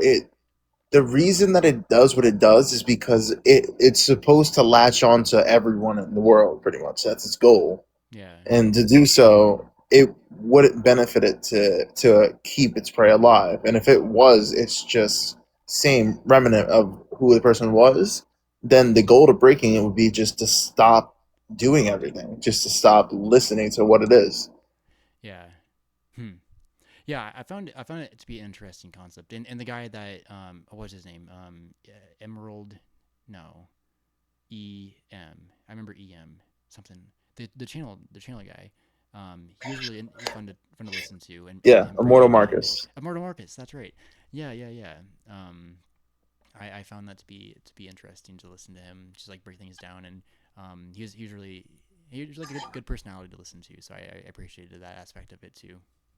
And then Oh no, he made like definitely. and he made It's like a lot the of fun to short watch. he made the short film to begin it with, which I think was pretty cool, like to set the stage. Oh yeah, yeah. It makes it. Yeah, I was saying for it makes it a lot funner to watch. But yeah, I mean, if it's something that you find yourself interested in, I could try to find another short one for you to watch. Perhaps I'm trying to finish Arrival. I love that movie so much, and I started it like 3 days ago, and I still haven't. I watched like half an hour of it. Maybe not tonight. It's 11 o'clock, but um, who knows? Who freaking knows? I have to get up tomorrow at like 8, which isn't too bad. So I have some time still to stay on. Yeah, it's not too bad. But yeah, how have you been doing for the most part? Ooh, not bad. Oh, let me see. Is this? I'm trying to see if this is. Cause I might actually watch this later. If it's the full part or trying to because now that we're talking Yeah. about it, now you got me wanting me watching it now. Nice, All nice, the nice. oh wait, this is new. In today's video, we're jumping into a new analog horror series called. I wonder. I'm trying to see if it's complete or not. In this series, we learn about an incident called the 2005 Rolling Tornado. Hydra theory. You know what? Honestly, it's an hour and 13 minutes. Why not? I'll play it whenever I leave the panel. Nice. I'm gonna Yeah, invite this last person up, and we'll see what they're gonna have to say. And sure. this is gonna be the last person, if anyone was wanting to come back or say something. Hello, hello. Hi, How you doing? How you doing? I'm good. How are you? I'm doing good, thank you. So yeah, what's been on your mind lately? What? Oh, sorry. I was gonna ask you where you from. I am living in Kansas right now, Kansas City. Oh, wow. Yeah, Um, I need to get the fuck out of here. it's a very yes. I heard it's very uh. There's limited activities. Well, no, it's a great city, and I've really enjoyed being here. I just need to get out. You There's grew up just there? No, I'm from Nebraska originally. I moved. I have been moving around. Gosh, the past 5 years to 4 different states. I need to find a place just to settle down and just No, no, relax. no, no. I honestly believe that everybody should move out of the place they were born in at least once in their life. Yeah. Well, I think like going to like if they're in a city, experience the town life, but that doesn't really work out as often. But like if you're in a town, experience the city, maybe. Um, I don't know why, but I feel like you would really fit in with like some big city friends. Well, I lived in Los Angeles for 8 months, which was interesting. Lived in Huntsville, Oh, what Alabama, part? North Hollywood. Oh shit! Don't play with him. It was not in like the really great area. It wasn't sketchy. Like I didn't feel like scared or anything, but I did hear fireworks, and I believe they're fireworks. Yeah, yeah, they are. I think the same too all the time. Don't worry. But Do you live in Los Angeles? yeah, yeah, I do. I What live part? like 15 minutes from downtown. Oh no way. Okay, cool. I miss it. Yeah. I was in a very negative headspace back then, and I didn't take advantage of it as much as possible. But I do miss it, and Did you I feel, so sorry, oh go ahead. sorry. Did you feel like more, what's the word? Like, did you feel like you were in a more diverse um place? Yeah, I Like, was a lot of meaning, Hispanics.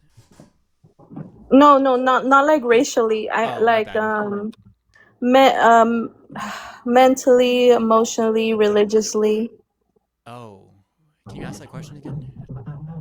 Did you did you feel like the people in LA were more mentally Oh, and spiritually diverse? I don't know. I didn't really get to talk with people a lot on like I met oh, not didn't meet my friend, but I knew my friend. He moved there a couple years before me, um, and he's from Nebraska too. But the I was very isolated in my apartment. I worked remotely, um, Mm-hmm. and I hardly got out. I only got outside for lunch to walk around the neighborhood, and then I would abuse the fuck out of edibles and got into psychosis and then later mania. So it really messed. Like I was really going through a dark stage of my life. So I didn't really get the chance to go out with my coworkers when they did offer to like get together and I like with my leads and supervisor, like they knew I did like really great work for them, right?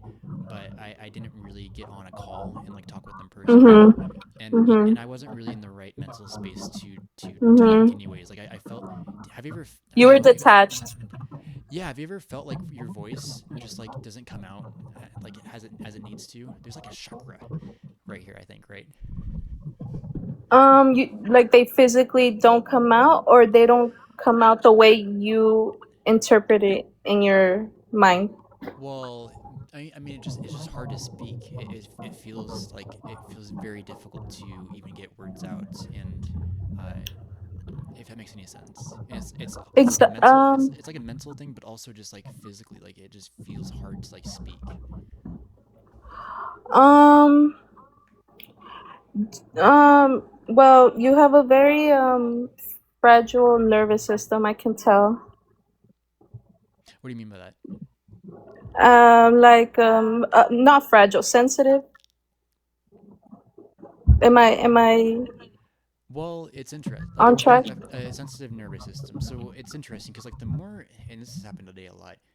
I'll share this. I've had a lot of original ideas, and I will say they're original because no one's ever told them to me before, and they play out in my mind, and then I get shivers down my arms, right? Mhm. Or if we say, Mhm. or if like what you say resonates with me, or vice versa, right? Mhm. Like I'll feel that, and or I'll feel something in my mind sometimes, like in my right and my left brain, and I try to understand what that means, but like I can't always apply meaning to everything, right? It's just data that I'm feeling, or like a radiation I would Do say you my feel soul.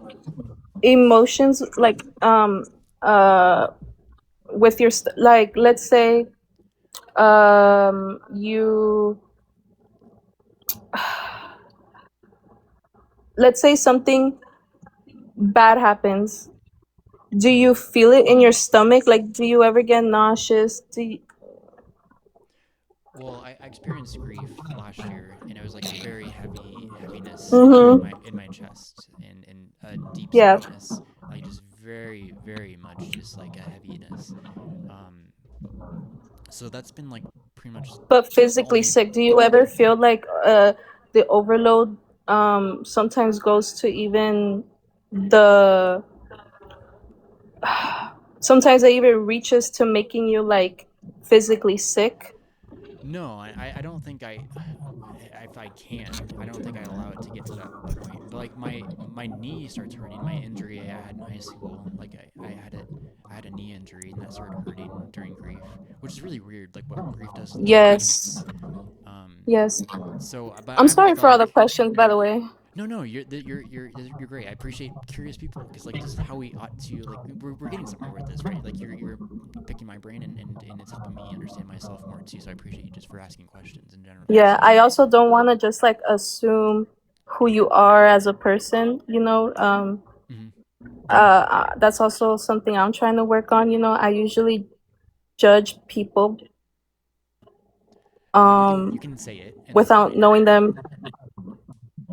Yeah. Uh, But we all you know judge to what some extent, what right? It's like what we mhm. choose to do with it. I think is another thing, right? Mhm. Are you a blunt person? Do you ever are you Um, ever brutally honest with people? um, I've been very conflict avoidant for the most of my life. I wouldn't be I wouldn't be who I am today like a year ago, right? Mhm. I think I shared this not too long ago where like I was very socially anxious. I was very hard on myself and negative, to the point Yes. where I'm understanding more and more about how I work and how other people work around me, to the point where I simulate things in my head where I get blunt, and but I have to remind myself I have to be kind to people, right? Um, Really? yeah. You So don't look like there's this you voice in don't look reason. like it. Don't look like what? Like if I was wearing an ugly outfit, I don't see you being honest with me and telling me, "Hey, the outfit is actually not it." Well, when it comes to that, I don't know what I would say. I don't know. There's my friend made a table, and she put like what's it, epoxy on the top, and it was kind of Mhm. lopsided, and I told her it looked good. Oh, So I don't know. I've made I an like to. epoxy table too. Oh, oh. You would hate it probably. No, well, like it's I don't. Creations are creations, right? And people try their best. That's good to encourage that to do more things, right? And who knows where that grows and keeps going, right? So I am a people pleaser. I will tell you that. But I am learning how to not be as well, and I'm still a work in progress when it comes to a lot of different things like this, and I'm navigating this new born again. It's You so know weird to say. the It's so weird to say born again because it's like what? I get you. I get you. No, I have the same thoughts as well myself, and I think like I'm so conceited. Like I don't know. I feel conceited when I have those type of thoughts. But Hmm. I forgot the question I was gonna ask. Do you? Oh, go Um, ahead. I was gonna ask. Hold on. Hold on. Hold on. Oh, you've heard the saying? Your kindness can be taken for weakness. Yeah. Uh, and I think that's why with certain situations we ought to be strategic, if that makes any sense.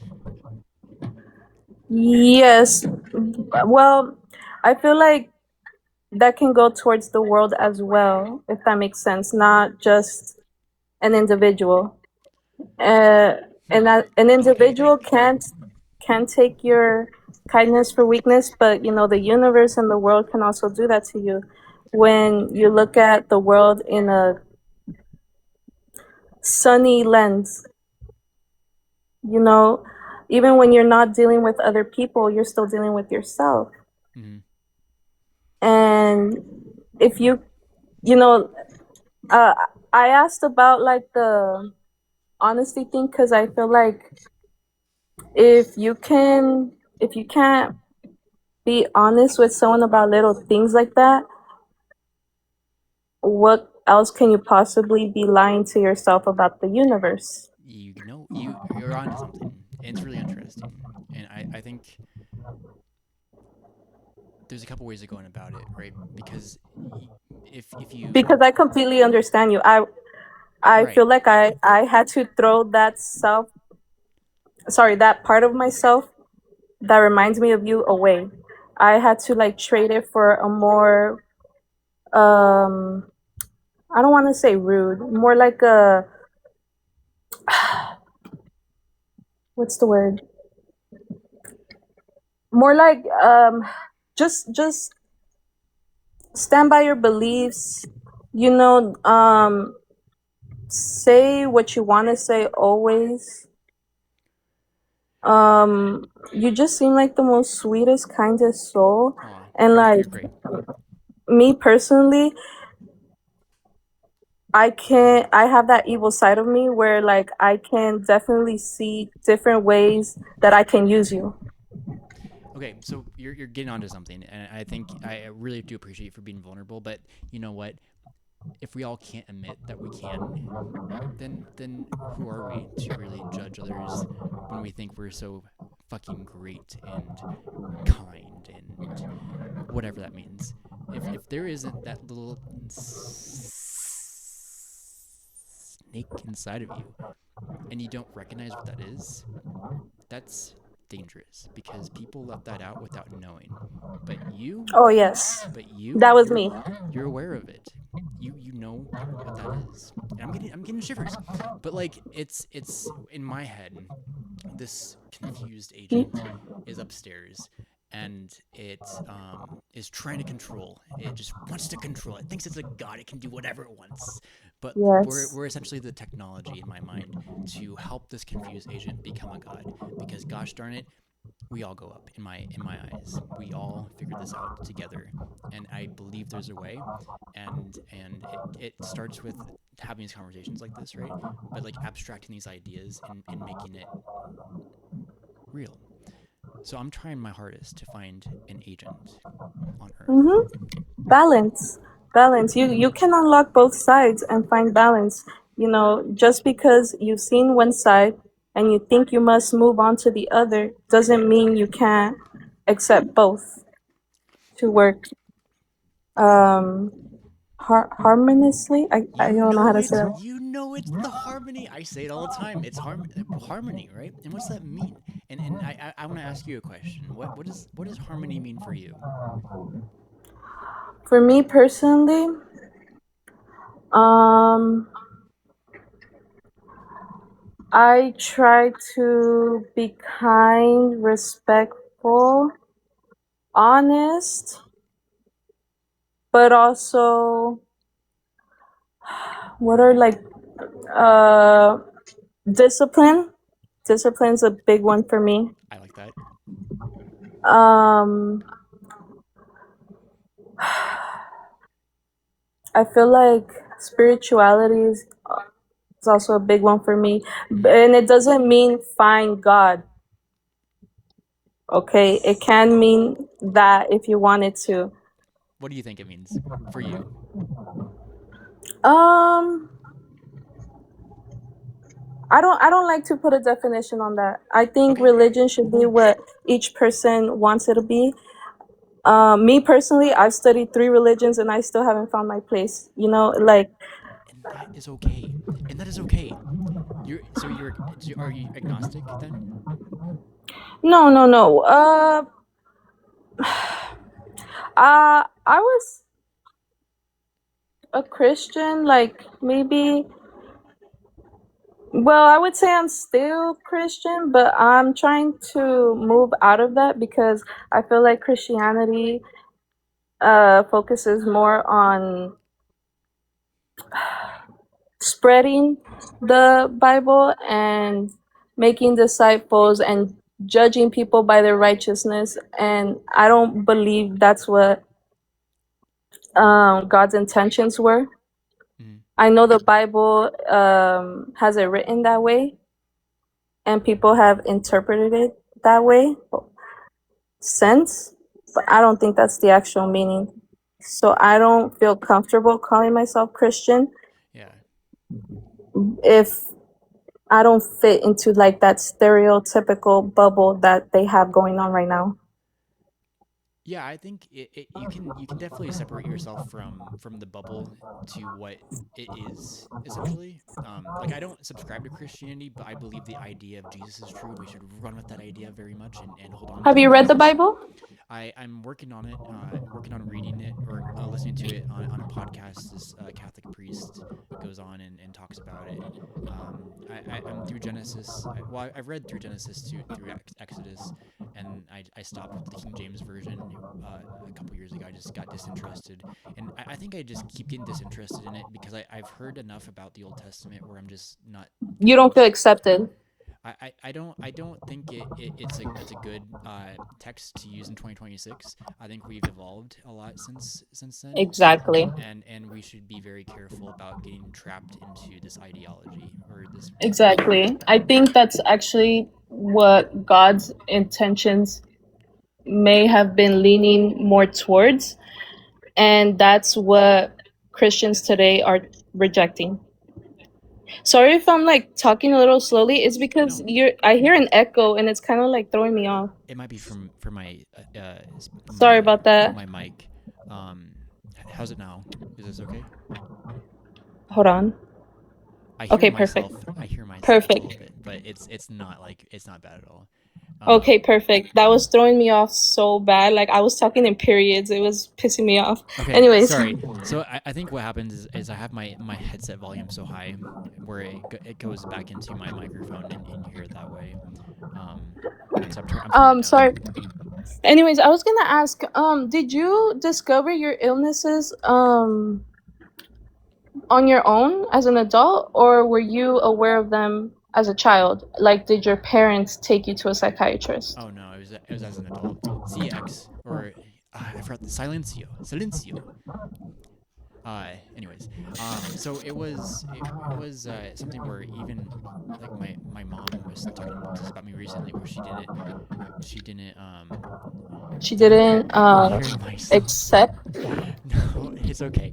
I can work through it. So she didn't see that in me as a kid, right? But she wasn't really. I mean, she saw me on the weekends. She My mom and my dad got divorced when I was young, and my dad got custody, but she still saw me every once in a while, but like not like a lot.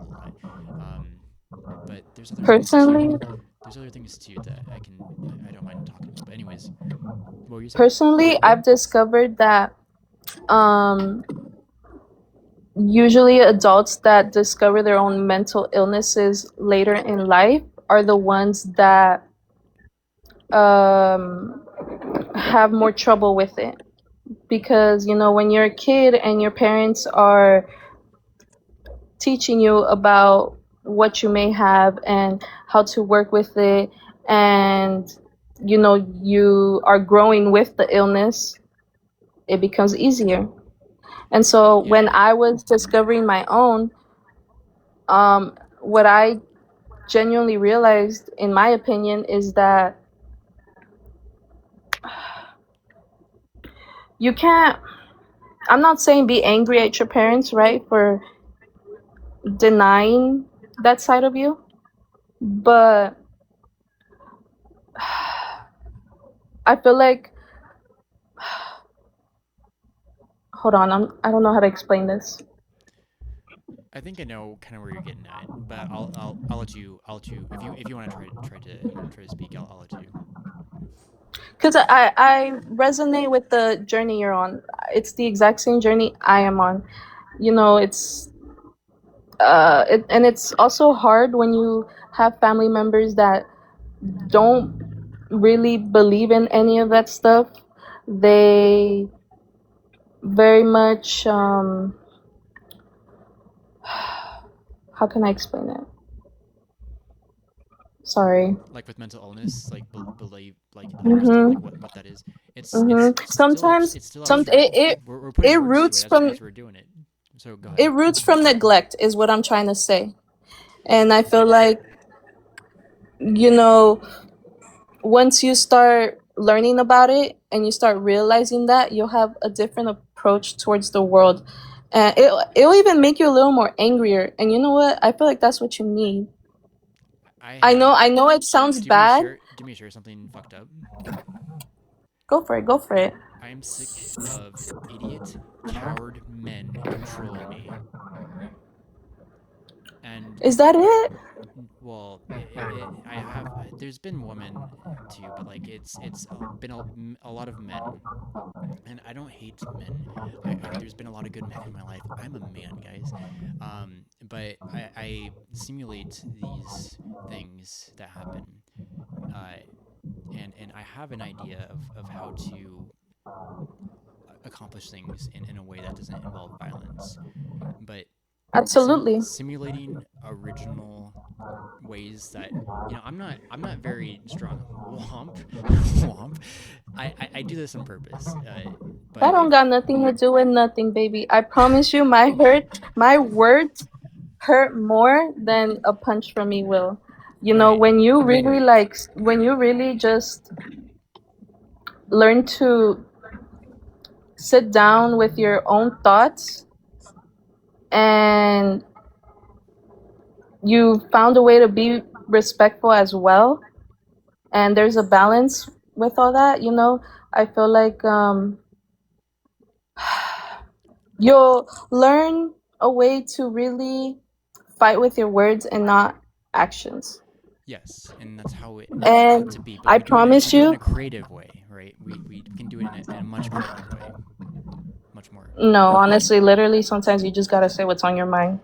But yeah, but like we are using more than just words, like hand movements. Like what am I doing with my hands, and what I just do with my eyebrows, and like why are they reacting in such a way? Like why am I emoting in such a way, right?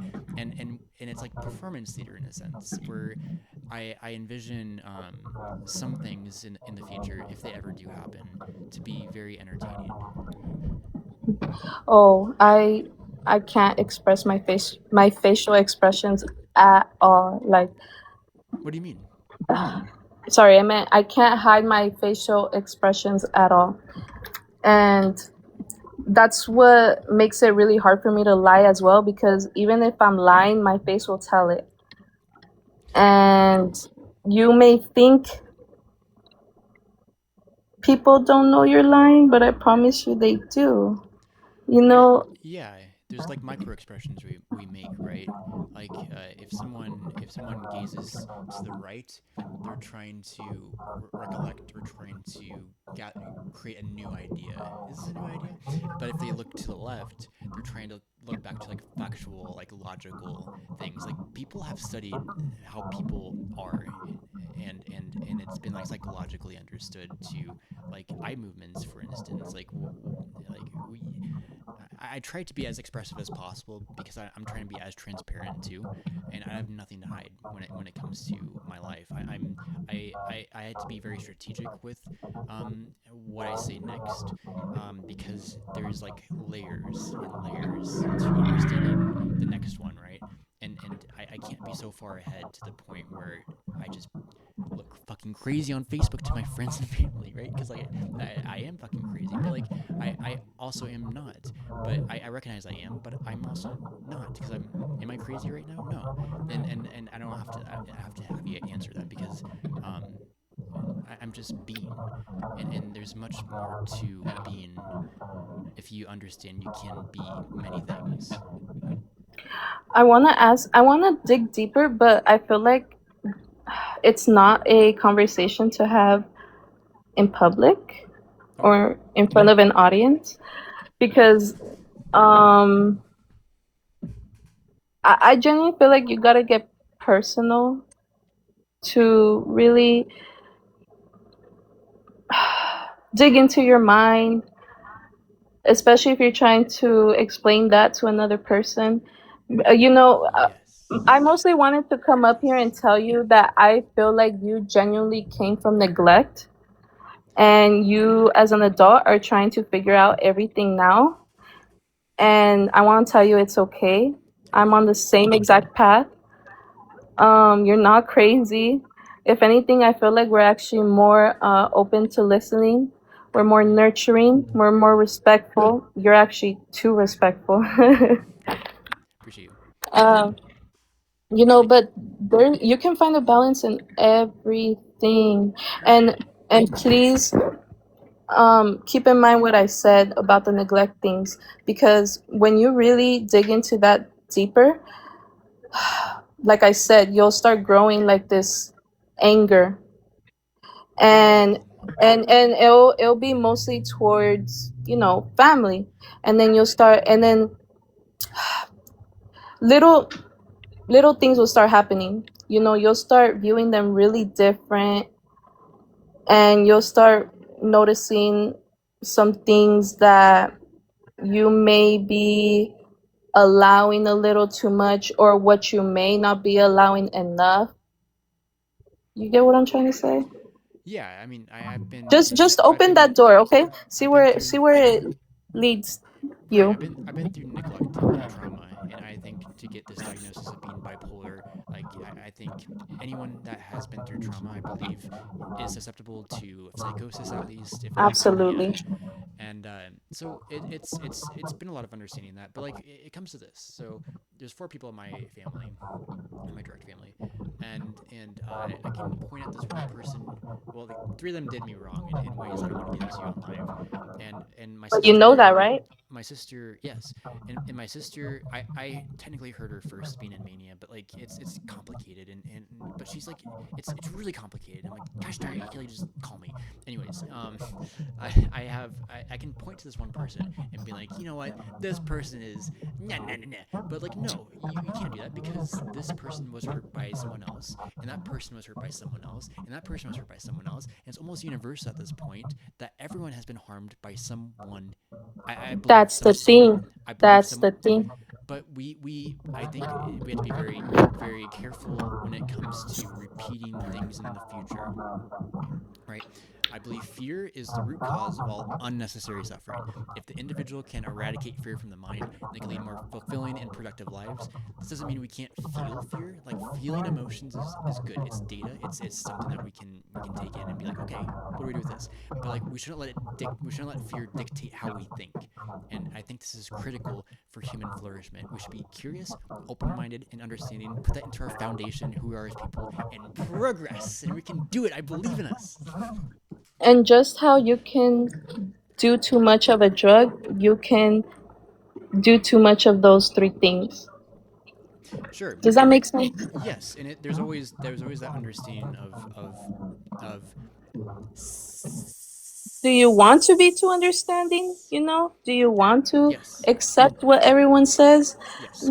Well, No. well, well. We ought to. If someone says something batshit crazy, we should listen to it.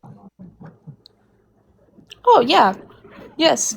Let me ask you, have you forgiven those people? Mhm. But at the same time, Interesting. I am using them as an example in my mind Have you to set boundaries with those people? um no, I invite them back into my life. Well, except my brother. Oh, That's start there. that's complicated with well, it's not well, it's on him. The ball's in his court, and same with my sister. But with my dad and my mom, I have welcomed them back into my life, and my dad is he's done things to me, and he's said things, and um is in a think a way of thinking that I think is unproductive. But the more I talked to him, the more I want to reach him to help him understand what not to be, right, not to be anymore. And my mom, she's an interesting case, and she's been hurt Mm-hmm. in ways that I can understand, because no one believed her. And if Mm-hmm. no one believes someone when they have a truth that they've been really harmed by something, they become something you do not want to see. And this is important to understand. And I'm being very vague, and not trying to call her out because she's changed. And I see this Ah, I see you this are me. You are me. I would well, defend them with my life. yes. Every time I would have a problem with somebody, and the first thing people would use against me would be, "Oh, and you still live with your abusive mama," or you still put up with the things in your house. So really, you should be handling that, not whatever uh drama you got going on. And for some reason that would stay in my head, because I would defend my family with my life. I Hmm. would literally kill for my family. And I can't say that word, damn. Be careful. But Be careful with that idea. I know, I'm sorry, but No, you're good. You're good. that's the thing. Um, I remember what really started to change that mindset and start setting boundaries. I'll get to my point quicker. I'm sorry. No, Is you're fine. I remember when I got pregnant and my ex was trying to tell me, hey, you know, I don't want to raise a baby near your family. And at first, I took it very offensive. You Mm, obviously want your child to have grandparents or, whatever family you got left. But that really started to make me think, would I really want a child to be around them? And try and put yourself in that mindset. If you yourself were a child or an orphan, would you place your own self with your family?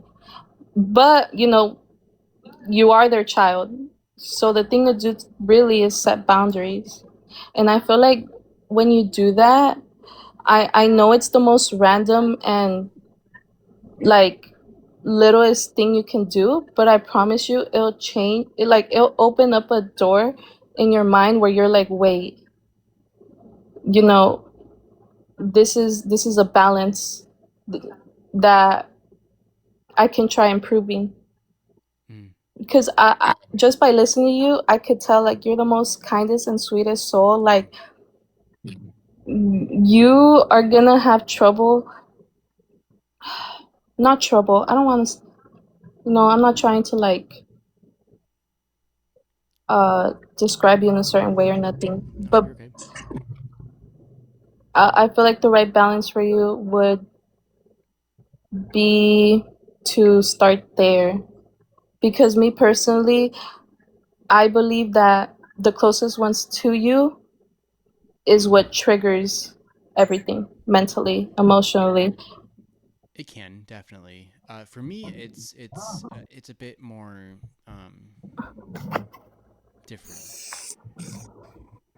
Like with my example with abstracting the confused agent upstairs, right? We all go up. Yes. We all go up. I'm trying my best to plug in the pieces. Like we all share pieces of the puzzle, and like you're putting pieces in my brain, maybe I'm putting pieces in your brain, but we're figuring this out together, right? To where I see things snapping into place, um and I'm being You think very if you just let it pass or stay silent, it'll go away or it'll I resolve haven't. itself? No, no. Um,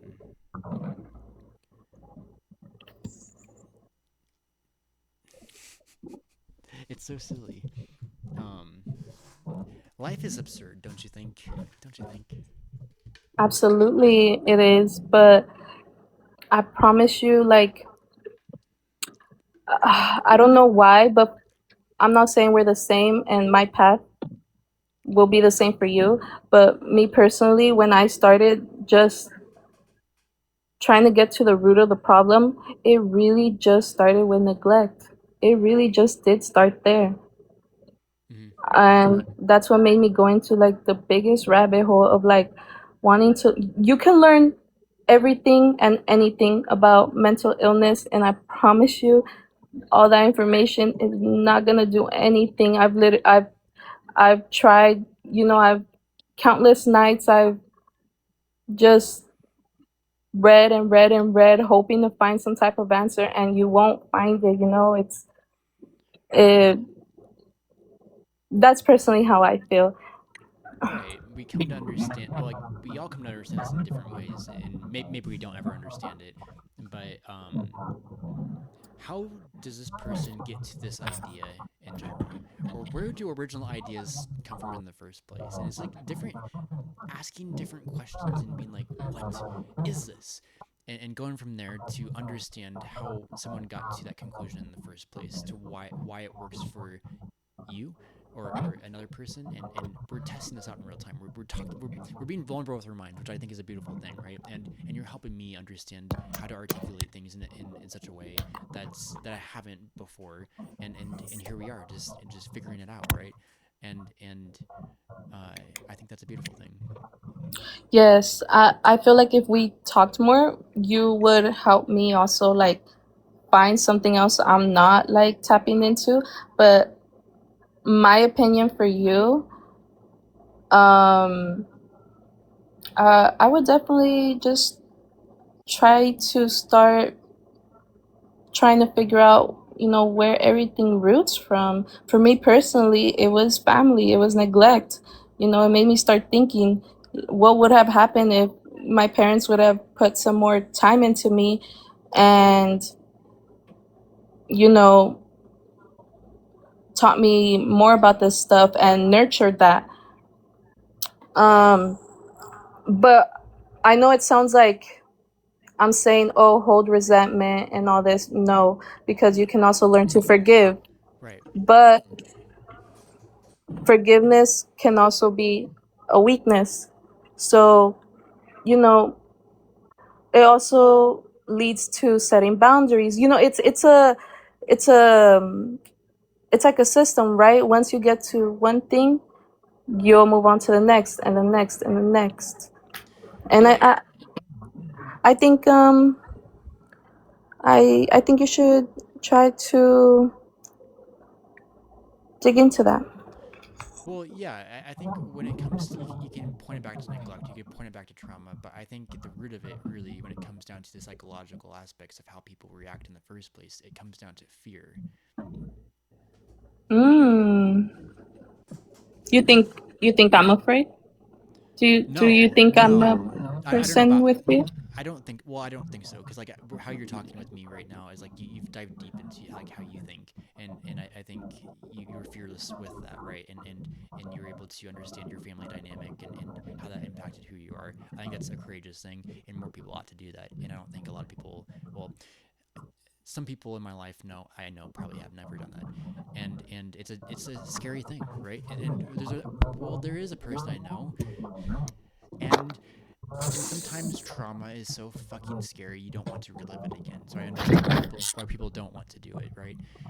And this is why I want to create something in such a way, or model this out, have healthy dialogues like this is one thing, right? But like I want to ease people into um, psychosis, uh, but doing it in a safe way where they can understand who they are as an individual and what the mission is, and people will understand that in their own way. We don't have to control or force that down their throat. This is gonna sound so idiotic, but I think psychosis can kind of relate to like the third eye in a way. There's You more know, going on to it than I think we collectively understand, and it's interesting with some of the medications what it controls and what it prevents. hmm, yeah, honestly, when I first got psychosis, it was um it was very confusing. I've never heard of it. I've never knew anyone with it. I was very like concerned. I kept asking my mom like, should I go to the hospital? Like I'm very confused right now. Like, you know, so me personally, I thought, oh, if I just keep learning everything I can about it, then I'll learn some way to heal myself. And that just wasn't it. What really started helping me was acceptance, setting boundaries, not uh mm, accepting the good and the bad of people, including myself, being open-minded, reading. What else? Um, I don't know, but psychosis really, I'm actually really grateful for it. I feel like if it never happened to me, I would never view my life the way I view it now. And I've kind of learned to like work with it instead of trying to understand it, if that makes sense. Yeah, no, it's really interesting because I don't want anyone to ever experience that alone. I can't control it right now, but like my goal in the future is to um, th- create something in such a way to where people don't have to experience that alone. And what do I mean, Brady? It's very abstract, but I'm keeping it abstract on purpose because like I don't have the full idea.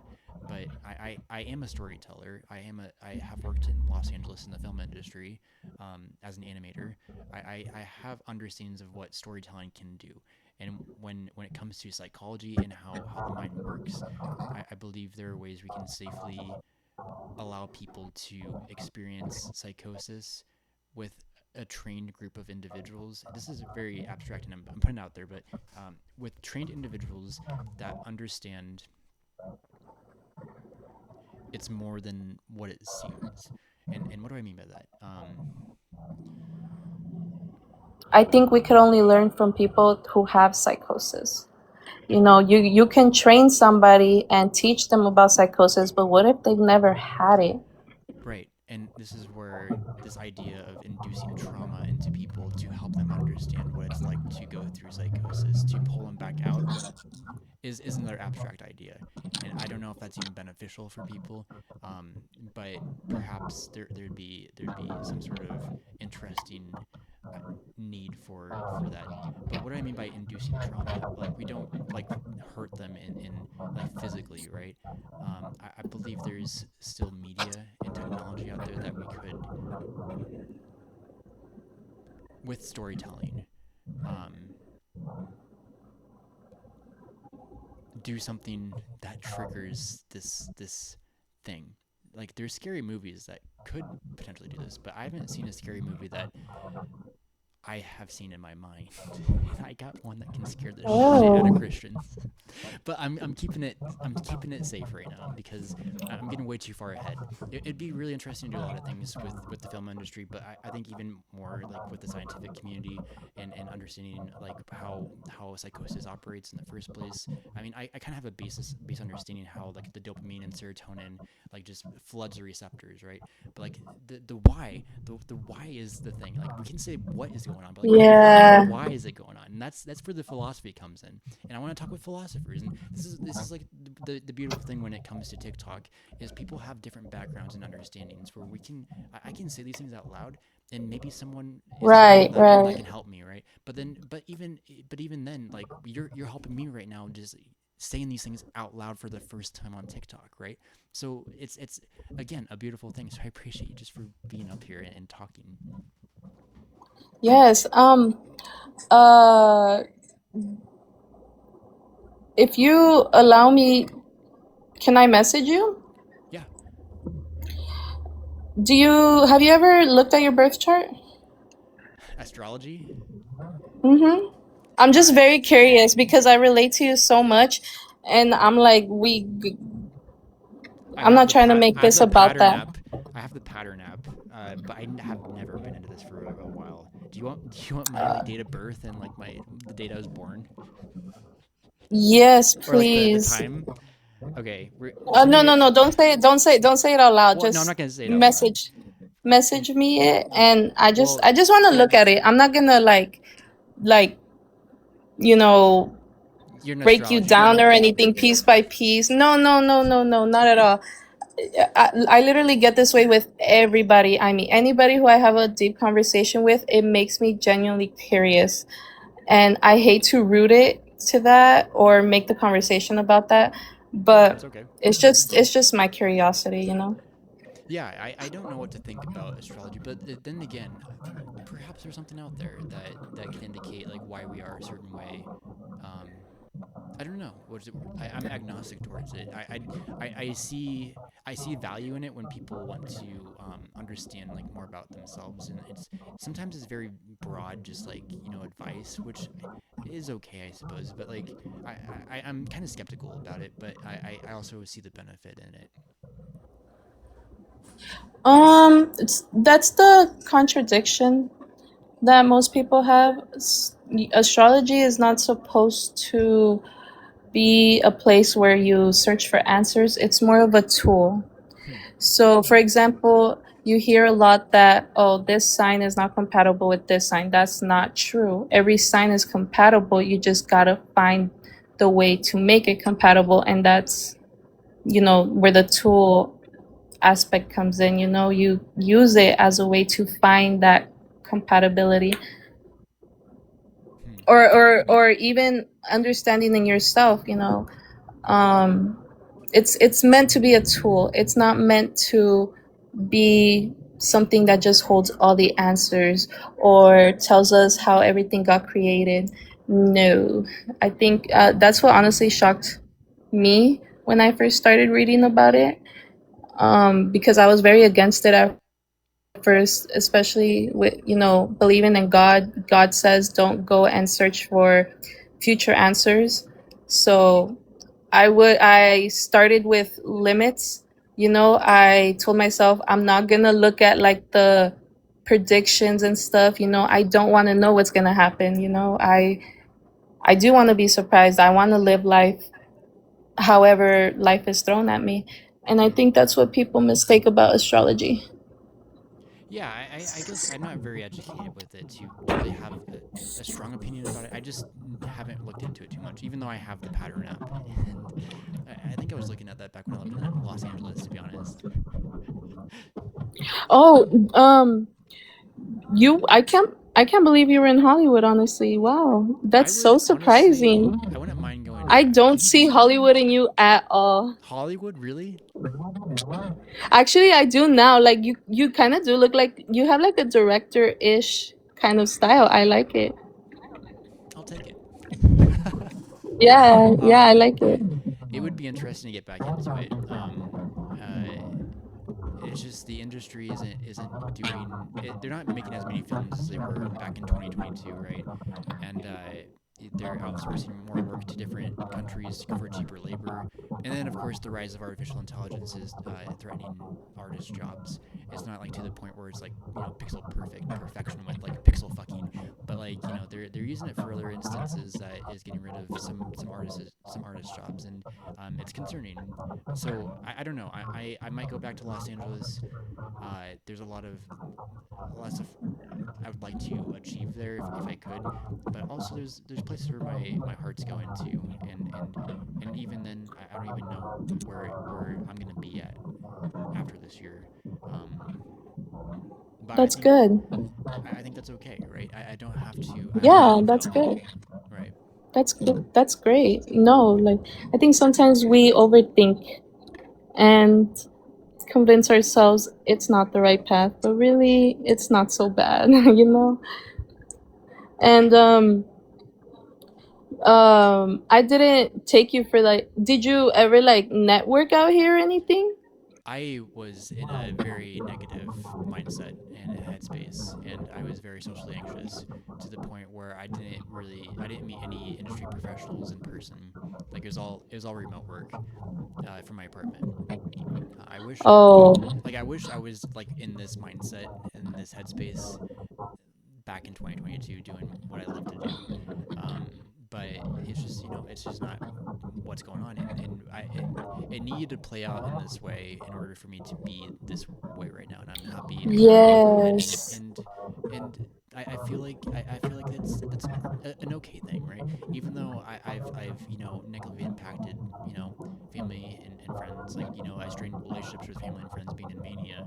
um it's complicated, but I wouldn't be who I am today if it wasn't for the bad and the good, and I'm oddly grateful for that. Even though I don't wish my life upon anyone, right? I wouldn't be articulating myself in such a way, and going on live, and trying to get the ball rolling essentially to figure out how we can be in harmony, and that's the end goal, right? In my I lifetime, I think don't know, but maybe in someone else's. I think what's even better is that you would even consider moving back and doing things differently than you did the first time. That's just that mindset alone, like you're unstoppable. You're great. um, there is really no limit to what we can do as humans, and I believe that, and it gets into, um, Well, we'll get to that, right? But I think there's a lot more going on with the mind, the body, and I believe the soul than we fully understand as a collective. And I think it's the more we have these like kind of dialogues like this, we can figure it out together, right? But also how we treat people, like just being kind to people in real life, right? And in real life, right? And I mean,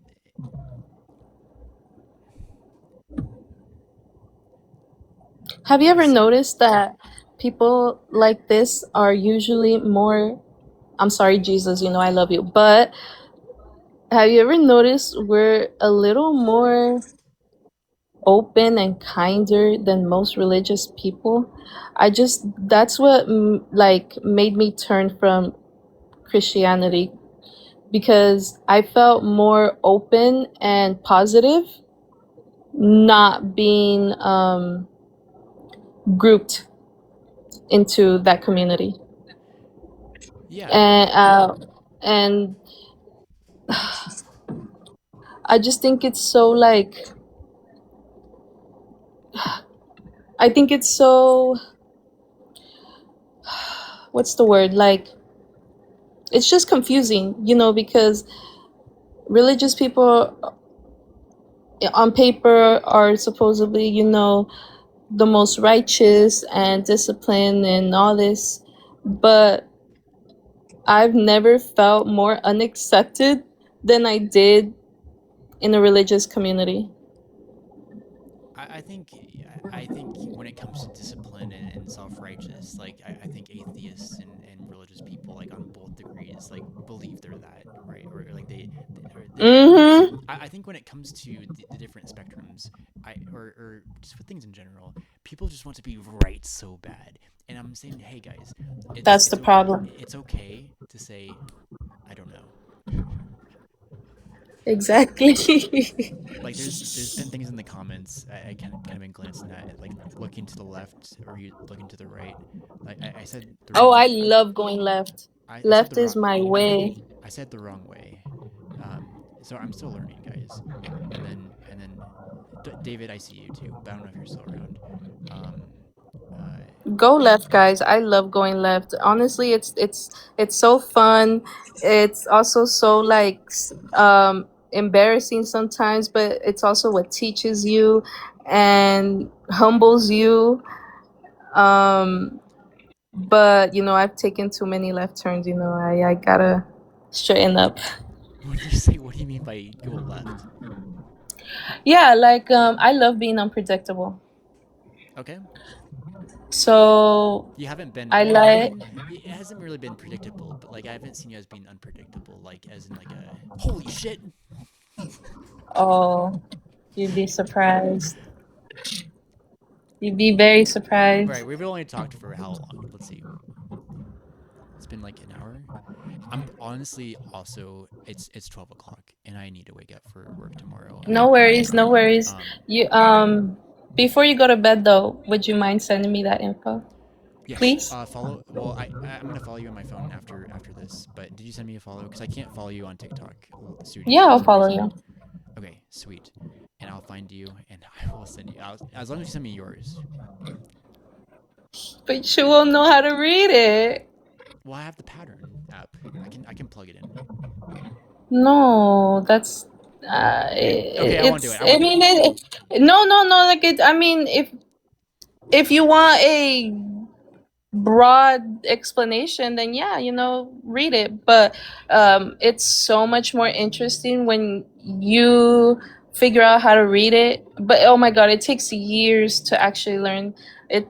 Years and years and years. Okay, I feel like a birth chart is something you'll never fully learn, even your own. And that's what I think is also so interesting, That's because the interesting. Bible, you could finish reading the Bible, but astrology is, well, the Bible is a religion, but I feel like astrology is almost like kind of like another school subject. You can, it's like history. You can try and learn all the history in the world, but there's just so much, no matter how much you dig. And that's how astrology felt to me. Mhm. So, um, Yeah, I would be. Can I guess? Are you an Earth sign? I don't know. Try to guess if you could. Uh, I usually just narrow it down to fire, earth, water, air. I don't usually guess like a specific sign. Oh, well, I'm gonna look it up. I think I think your emotions are definitely giving me like a I don't want to say Aquarius. Maybe Pisces. Pisces for sure. Um, what was the first No. question that you wanted to find out? Like the Earth symbols, or what's that? What's that Yeah, covering? so that would be your main sign. So for example, the your birth date, what you use your sun sign, that's your main sign, like your number one. Do you know that? Here, I'm looking it up. Um, When's your birthday? What month? April. You're a Taurus?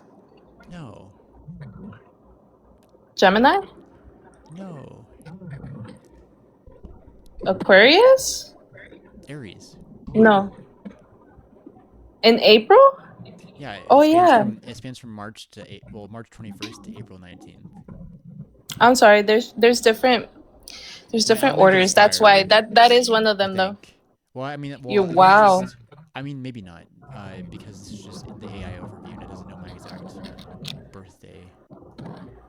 No, I don't know if that that's. most likely is. Oh, But but your sun sign doesn't um it doesn't show who you are in other people's eyes. That would be your rising sign. So that would come from your birth time. hmm. But it's really surprising you're fire. I really thought you would be earth or water for sure cuz you're very much emotionally aware Is fire aware? mentally. Fire's Oh, destructive. fire is I can be very destructive. aware and ignorant. Not ignorant, but not ignorant. They're passionate, they're charismatic, they're fiery, they're impatient, they're I'm very patient, but I can be. Well, I've recently been impatient. If it's just something I want to talk about, but I am very patient. yes, you are, I can tell. But anyways, thank you for talking to me. Yes, I appreciate coming up and just sharing your mind, and we'll talk again in the future, I'm sure. Yes, I'll message you. Cool. What was your name? Brady? Brady, yes. Is that short for Brandon? No, it's It's just short. Brady? It's Brad is the short version, but I don't go by Brad. Mm, I go by mm. Brady. Okay, that's cute. That's nice. How old are you? I'm 28. Okay, not damn, you already moved like three different places by 28? 4 times in the past 5 years. Well, You since know what? 2021. You actually truly are fire.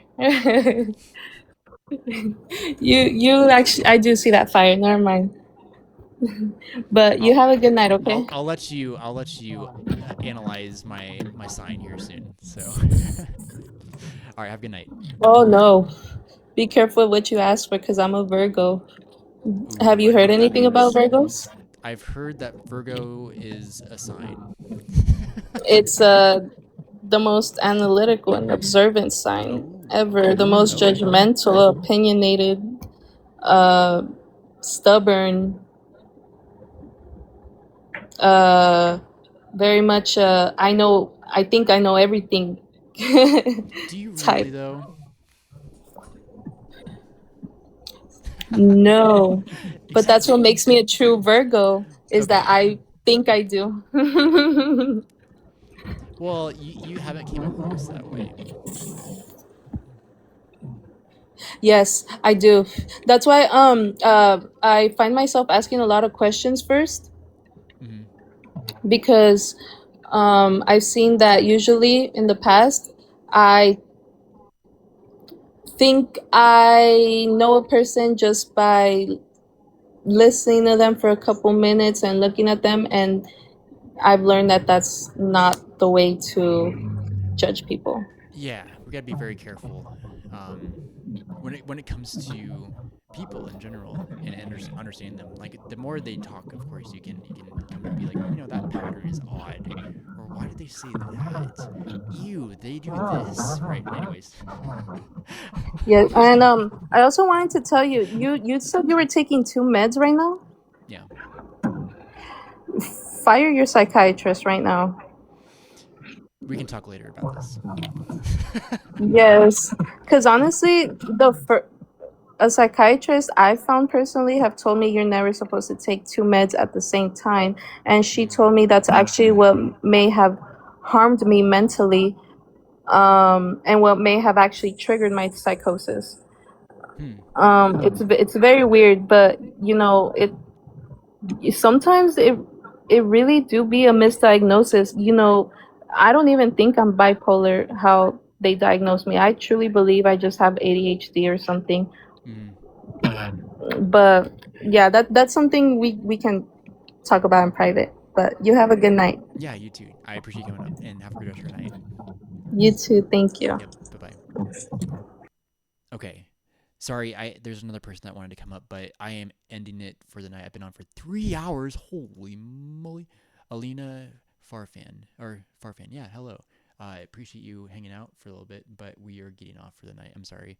But I hope you guys have a good rest of your night. Goodbye.